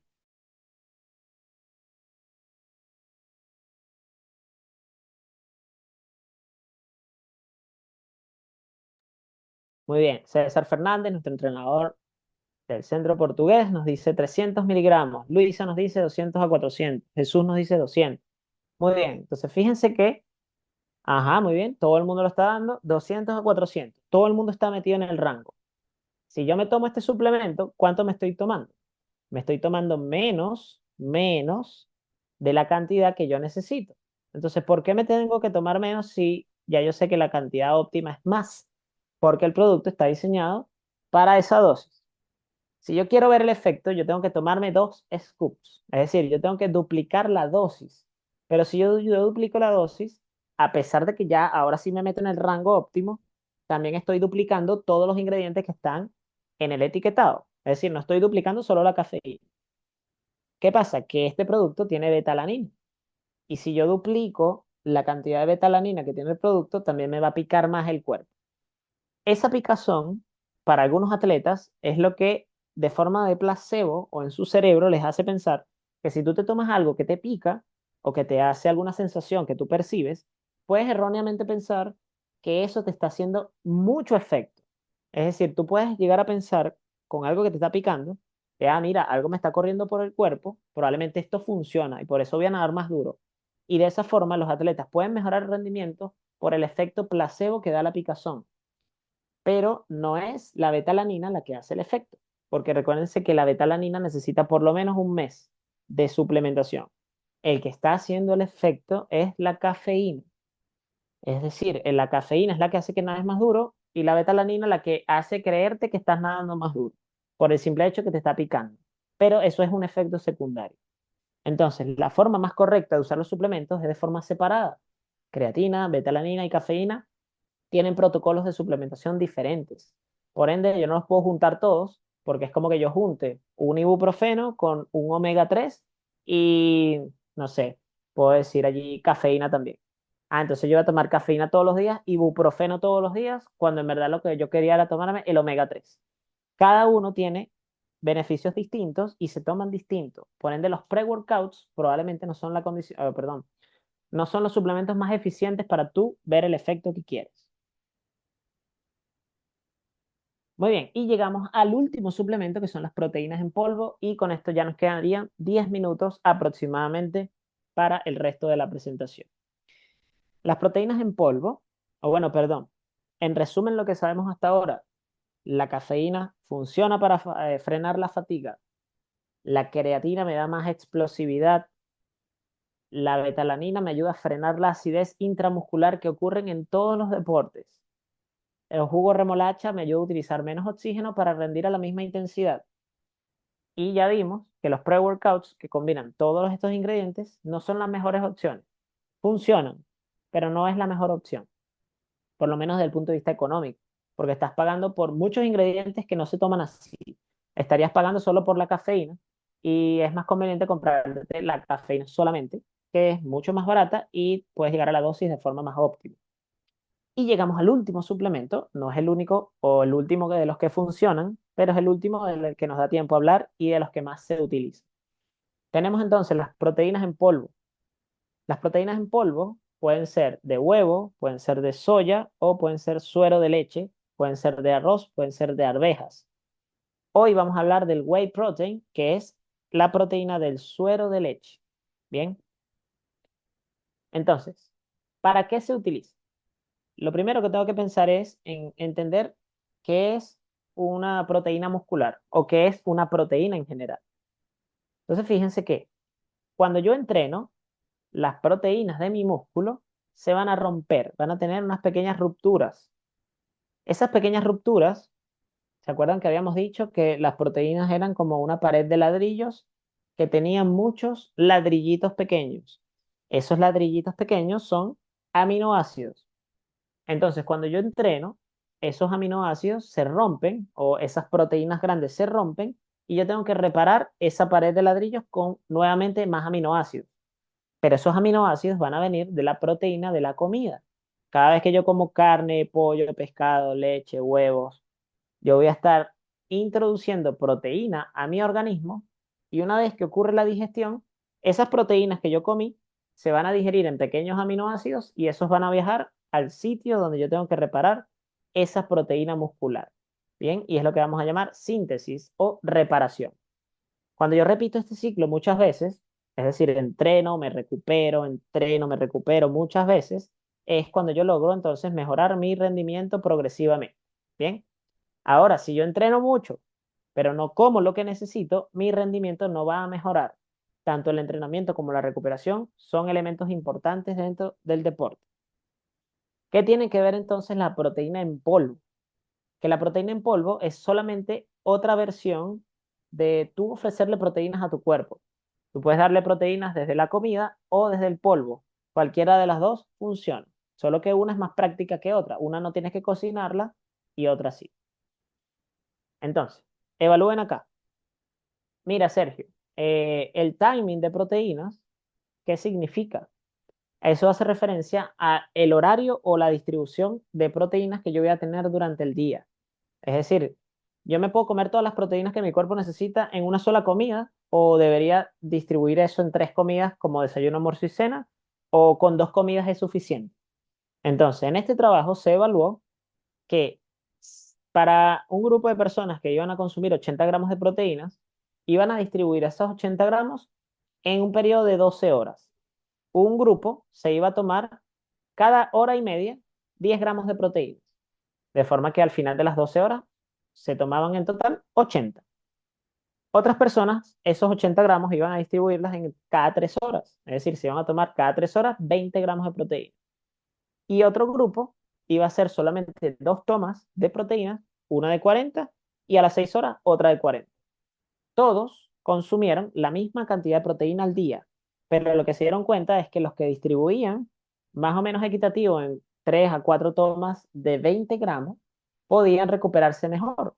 Es decir, yo puedo tener 3 comidas o 4 comidas que me aporten proteínas durante el día y de esa forma yo puedo recuperarme de forma más eficiente. Entonces, ¿cómo sé yo si necesito un suplemento de proteínas en polvo? Porque lo que tengo que pensar es que vamos a ajustar nuestros horarios de comidas en función del horario de entrenamiento.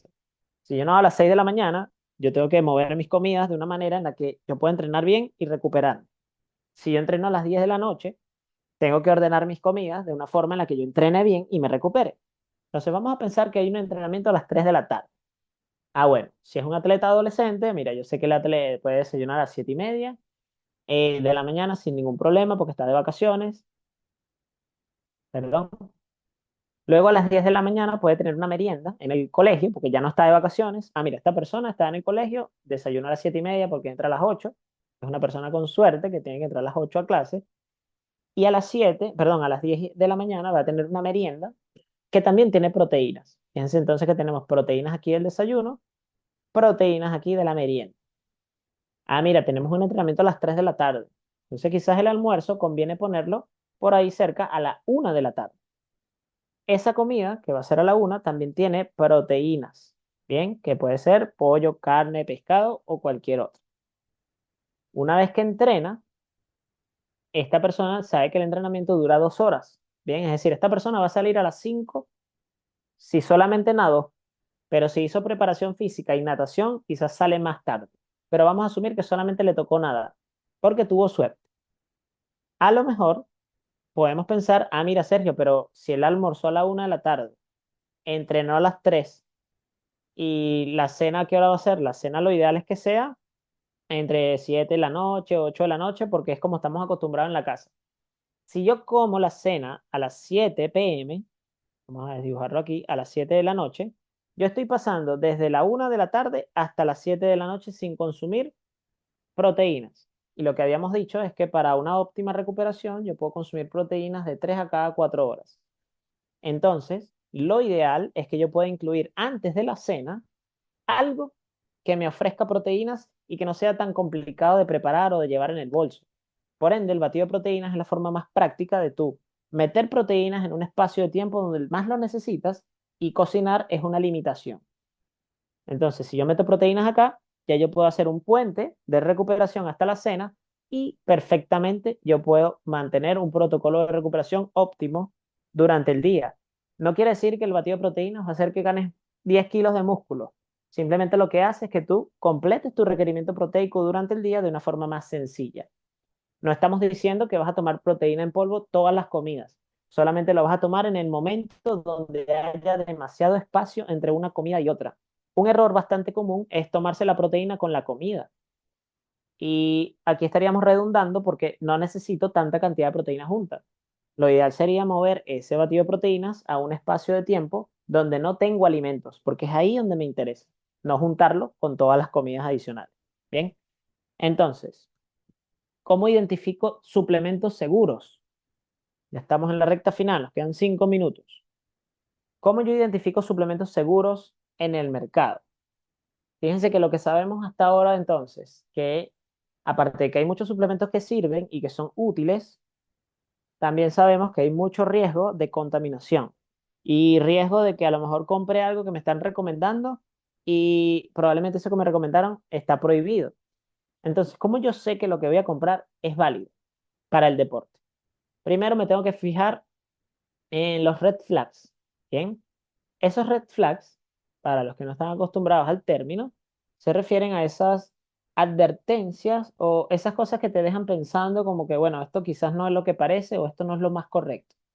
Los red flags más comunes en los suplementos son los suplementos que te ofrecen unos beneficios muy extraordinarios, muy sensacionalistas. Te dicen, mira, vas a perder 10 kilos de grasa en un mes o vas a ganar 1 tonelada de músculo en 2 horas. Esos suplementos que te ofrecen cosas que probablemente no son verdad, son suplementos que tienen un red flag gigante.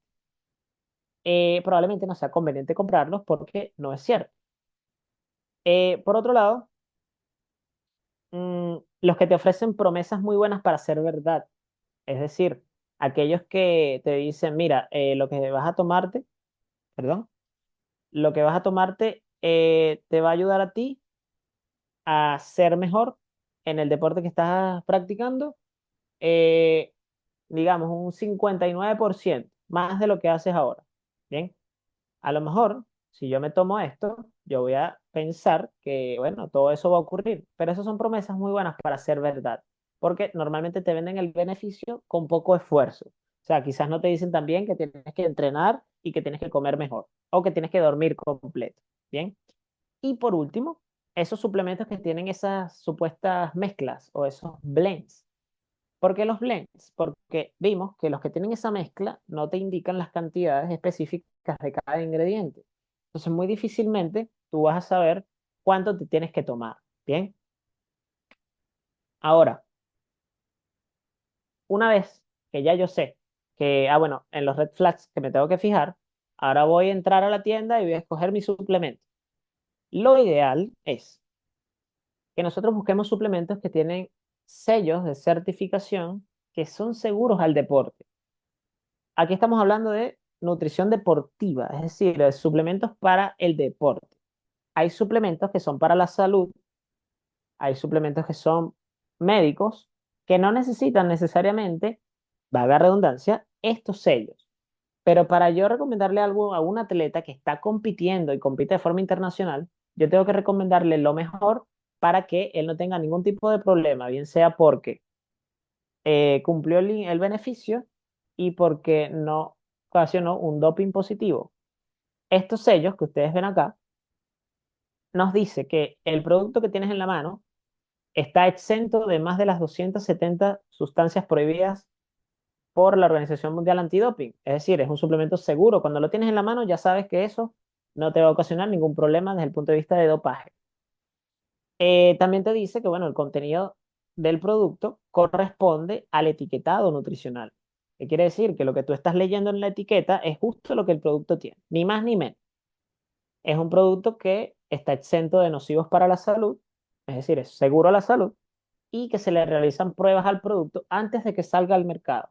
Se agarra un producto de un lote, se analiza y si todo sale bien, ese lote sale a la venta. ¿Qué significa? Que lo que tú tienes en la mano también ya fue analizado. Por ende, si yo quiero pensar en suplementos, lo ideal es que yo busque suplementos que tengan este tipo de sellos y así me aseguro de todo lo que hemos mencionado en esa diapositiva.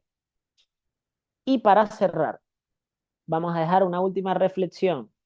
Bien, esta reflexión tiene que ver con que si yo me tengo que fijar de las experiencias de otras personas, es decir, imagínense que estamos en una competencia, todos nos pusimos el traje de baño y vamos a nadar los 3 kilómetros de Cumaná que se están nadando justo ahorita y estamos en el corral de salida.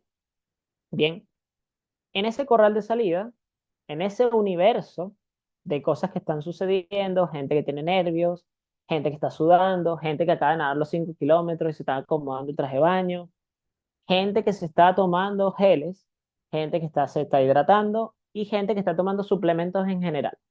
Todo eso está ocurriendo en el universo antes de la salida de los 3 kilómetros. De todo lo que está ocurriendo, a lo mejor yo observo que uno de los nadadores de mi categoría se tomó algo que sacó del bolso y se lo tomó que parecía una pastilla. Esta persona se tomó una pastilla antes de la competencia, justo en la salida. Ah, mira, yo veo esto. Eso es un episodio reducido de todo el universo que está ocurriendo a mi alrededor. A lo mejor esa persona que se tomó esa pastilla gana la prueba y yo voy a generar una opinión sobre eso que yo observé. Es decir, yo puedo decir o puedo opinar, mira, él se tomó algo antes de la salida. Probablemente eso que se tomó influyó en que él ganara la prueba. Y yo voy a generar una opinión sobre eso que yo vi. Probablemente a partir de allí, entrenadores, atletas y padres puedan pensar, ah, mira, como fulano se tomó un suplemento antes de nadar y esa persona ganó, yo le voy a preguntar qué fue lo que se tomó porque seguramente eso hizo que él ganara. Probablemente lo que la persona se tomó era una pastilla para el dolor de cabeza y lo que realmente sucedió era algo totalmente contrario a lo que yo pensé que estaba pasando. Muchas veces nosotros vamos a ver que un atleta gana una prueba o es campeón nacional o es selección nacional y yo veo que él siempre se está tomando una botella con un líquido azul en los entrenamientos. Y yo puedo llegar a pensar, ah, mira, eso que él se toma le ayuda a él a ser mejor. Pero yo tengo que evaluar que esta persona que gana la prueba o que es campeón nacional entrena todos los días bien, come completo, se hidrata bien, descansa a la hora y también utiliza un suplemento. Pero yo no puedo pensar en que lo que se está tomando es todo lo que él utiliza para ser el mejor. Por ende, además, si más bien lo que se está tomando es para el dolor de cabeza o es un suplemento que ni siquiera sirve, y tú le preguntas, ah, ¿qué te tomaste? No, yo me tomé este magnesio antes de competir. Ah, mira, qué bueno, yo le voy a recomendar magnesio a mi hijo y a todos los amigos de él, para que naden y ganen el relevo. O si yo soy entrenador, yo le voy a recomendar ese suplemento a todos mis atletas, porque, ah, mira, el que gana se lo toma, pero a lo mejor lo que se está tomando no es ni siquiera para lo que tú piensas que sirve. Entonces, cuando vemos las experiencias de otras personas, igual tenemos que analizar al máximo detalle qué es lo que está ocurriendo, porque muchas veces la opinión que nosotros generamos o la recomendación que le damos a otras personas de la mejor intención del mundo no es la mejor. Y puedo caer en un problema, bien sea de que gasté dinero innecesariamente o un riesgo de dopaje que no era intencional. Bien, con lo cual, antes de comprar un suplemento, me pregunto primero, ¿es legal? Si es legal, ah, bueno, posee evidencia de que funciona. Y ahí avanzo. Ah, mira, sí, este producto es legal, sí, porque es magnesio, pero funciona para mejorar o para yo nadar más duro antes de nadar. No, no lo compro. Ah, mira, posee evidencia de que funciona porque, mira, esto es cafeína. Sí, bueno, posee sellos de seguridad. Sí, también los tiene. Ah, bueno, compro. Y una vez que lo compro, tengo que usarlo de la forma correcta y en el momento correcto, porque a lo mejor el suplemento es el mejor del mundo, pero si yo me lo tomo mal, no sirve. Bien, entonces poco a poco, cuando hablemos de suplementos, tenemos que tener en cuenta muchísimas cosas. Si no somos expertos, lo ideal es preguntarle a alguien que sepa o que por lo menos realices una investigación correcta para dar la mejor asesoría posible en nuestro servicio como profesionales de las ciencias del deporte, bien sea que seamos entrenadores, nutricionistas, fisioterapeutas o inclusive atletas que ahora son entrenadores. En ese sentido, quiero darles las gracias a todos por estar el día de hoy.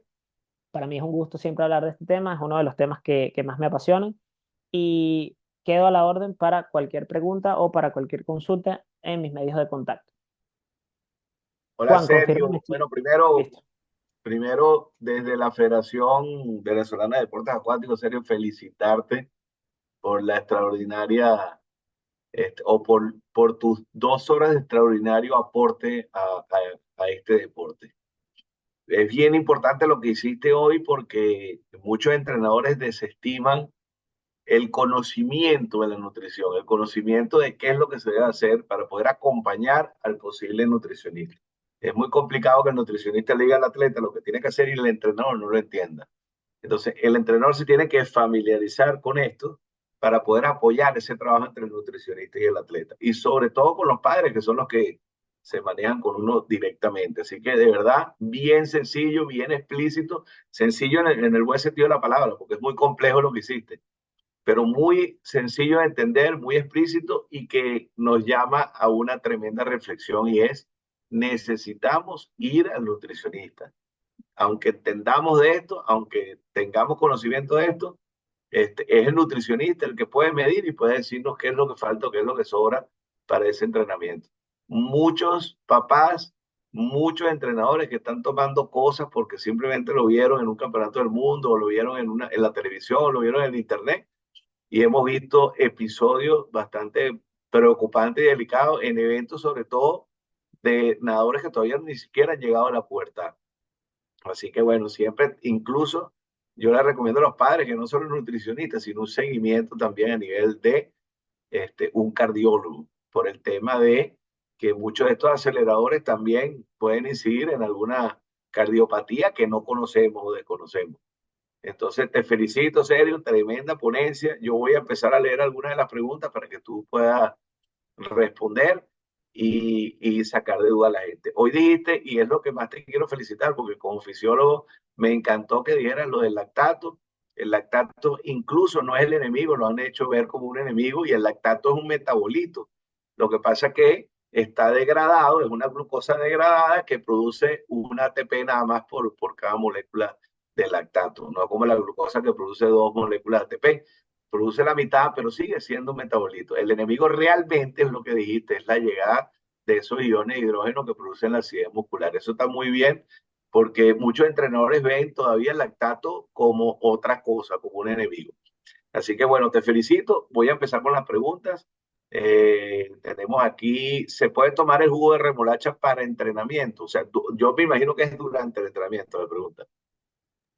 Buena pregunta. Sí, muchas personas, por lo menos, bueno, primero gracias por tu apreciación. Como te dije, para mí es un gusto siempre hablar de esto y bueno, es el deporte que hago y mientras más hay personas pueda ayudar en esto, pues un gusto para mí. Entonces, fíjate que el jugo de remolacha se puede tomar para entrenamiento, sí. Lo importante es que sepas que si lo quieres para entrenar duro ese día, tienes que tomártelo 3 o 2 horas antes de la sesión. Bien, es decir, si yo me lo tomo durante el entrenamiento, el efecto me va a dar cuando ya esté en mi casa. O sea, a lo mejor el efecto que solamente puedo disfrutar va a ser el de la recuperación. Pero el beneficio de nadar duro ese día solamente ocurre si tú te lo tomas de 2 a 3 horas antes de la sesión, recordando que los productos de higiene bucal pueden interferir con el efecto, bien sea porque las bacterias de la boca intervienen directamente en ese beneficio.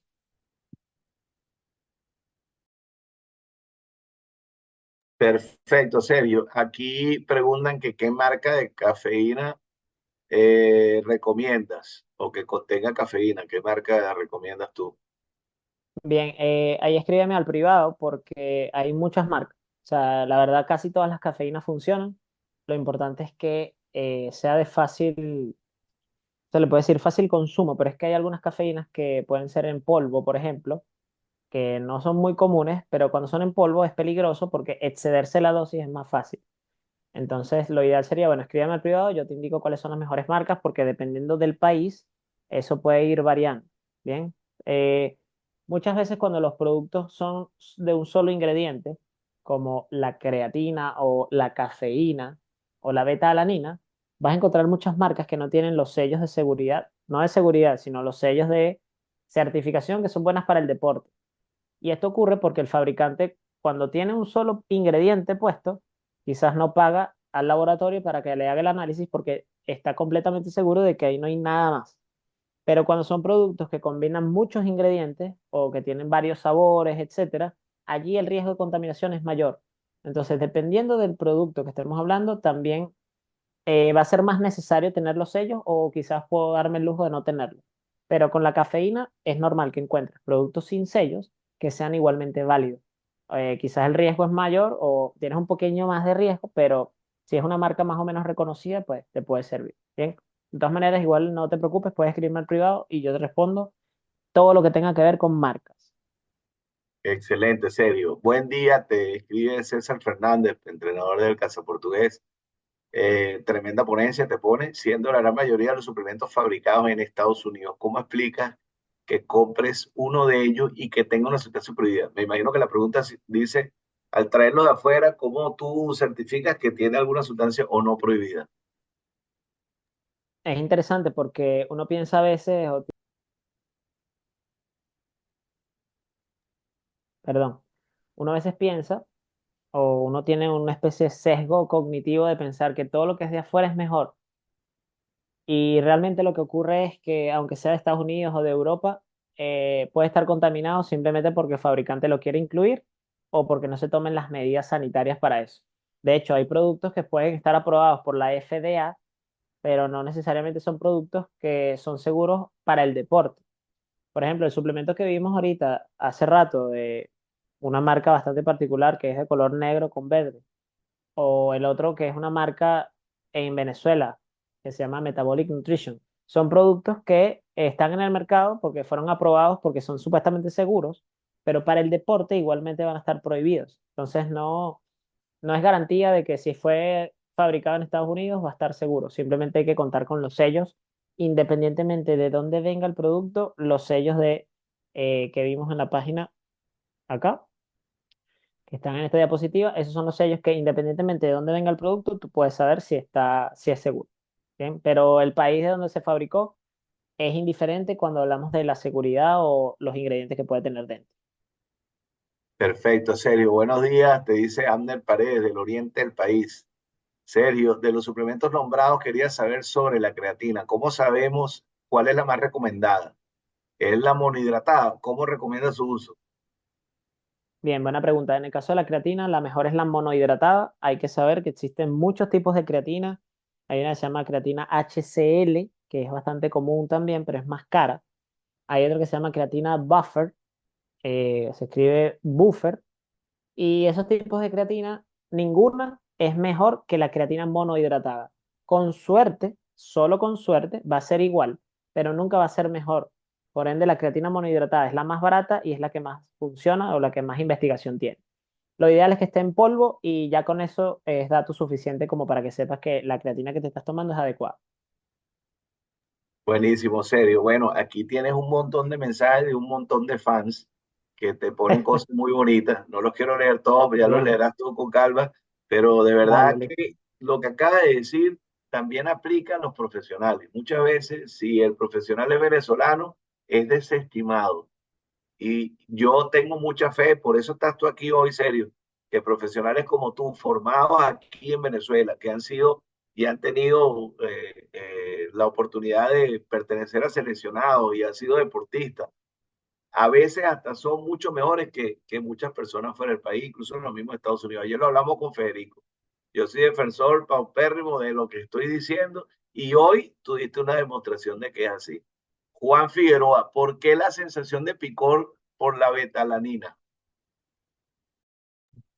Buena pregunta. Es una reacción del sistema nervioso que es totalmente normal y ocurre normalmente cuando la cantidad de betalanina excede los 2 gramos por dosis.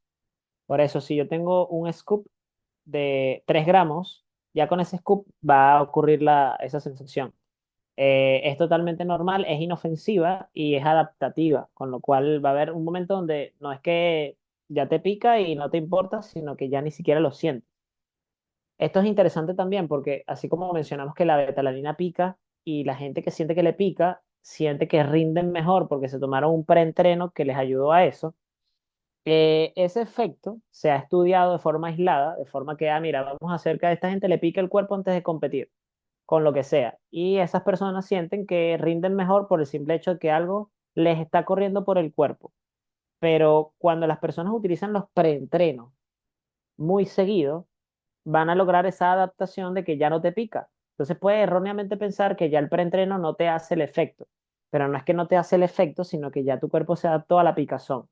El efecto realmente lo hace la cafeína, pero si yo erróneamente pienso que el hecho de que ya no me pique, que de paso es un efecto secundario, si ya no me pica, no me sirve, eso es un error en la manera de interpretar el uso de la suplementación. Entonces, en el caso de la betalanina, ese es digamos, la razón. Una reacción del sistema nervioso a dosis elevadas por encima de 2 gramos. pero no quiere decir que es perjudicial a la salud. Excelente, Sergio. Johan Pérez te pregunta que si la betalanina la puedes usar en conjunto con la creatina. Sí, todos los suplementos que acabamos de hablar el día de hoy se pueden usar en simultáneo.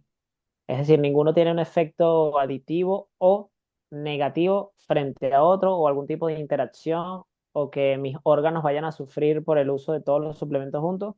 No hay ningún problema. Todos se pueden utilizar de forma simultánea.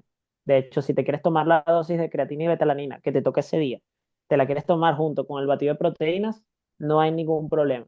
Hay que entender que todos estos ingredientes son nutrientes, es decir, son sustancias que ya nuestro cuerpo produce y se encuentran en los alimentos. Que yo me lo tome en polvo no hace ninguna diferencia mientras yo esté consumiendo la cantidad necesaria. Perfecto, Sergio. Aquí Luisa Beatriz habla de la BCAA, así como la leucina. Algunos productos no los indican. Igualmente me gustaría conocer la marca recomendada en Venezuela.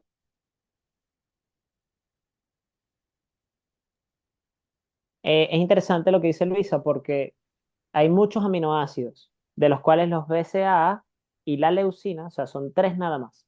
O sea, de 20 aminoácidos, los BCAA son tres y la leucina es uno de esos tres. Para tú determinar si la proteína en polvo que te estás comprando tiene buena cantidad de leucina, tiene que tener de 2 a 3 o por lo menos de 2,5 gramos de leucina o más. Normalmente las proteínas vegetales, como la de soya, la de arvejas, pueden tener 20 gramos de proteína también, pero niveles de leucina más bajitos, por ejemplo 1, 1,7, 1,8. Y la leucina es lo que determina si la proteína es de buena calidad, entre comillas, o si es completa, si te va a dar el efecto que tú quieres. Entonces, para que tengas una idea, igualmente con las marcas escríbeme, pero para que tengas una idea, si quieres leer cuánta leucina necesita un suplemento de proteínas para ser de calidad, de 2,5 gramos en adelante. Algunos tienen 2,3, pero por lo menos más de 2 ya es una buena proteína. Y esa es la desventaja de las proteínas vegetales. Perfecto, Sergio. Mira, vamos a hacer esta última pregunta porque ya son las 11:03 para no Vale, robar tranquilo. poco el tiempo a Jorge que está ahí pendiente de su ponencia. Vamos a hacer esta última de Alejandra Vicuña. Por favor, ¿puedes indicar a qué edad es recomendable utilizar cada uno de estos suplementos mencionados?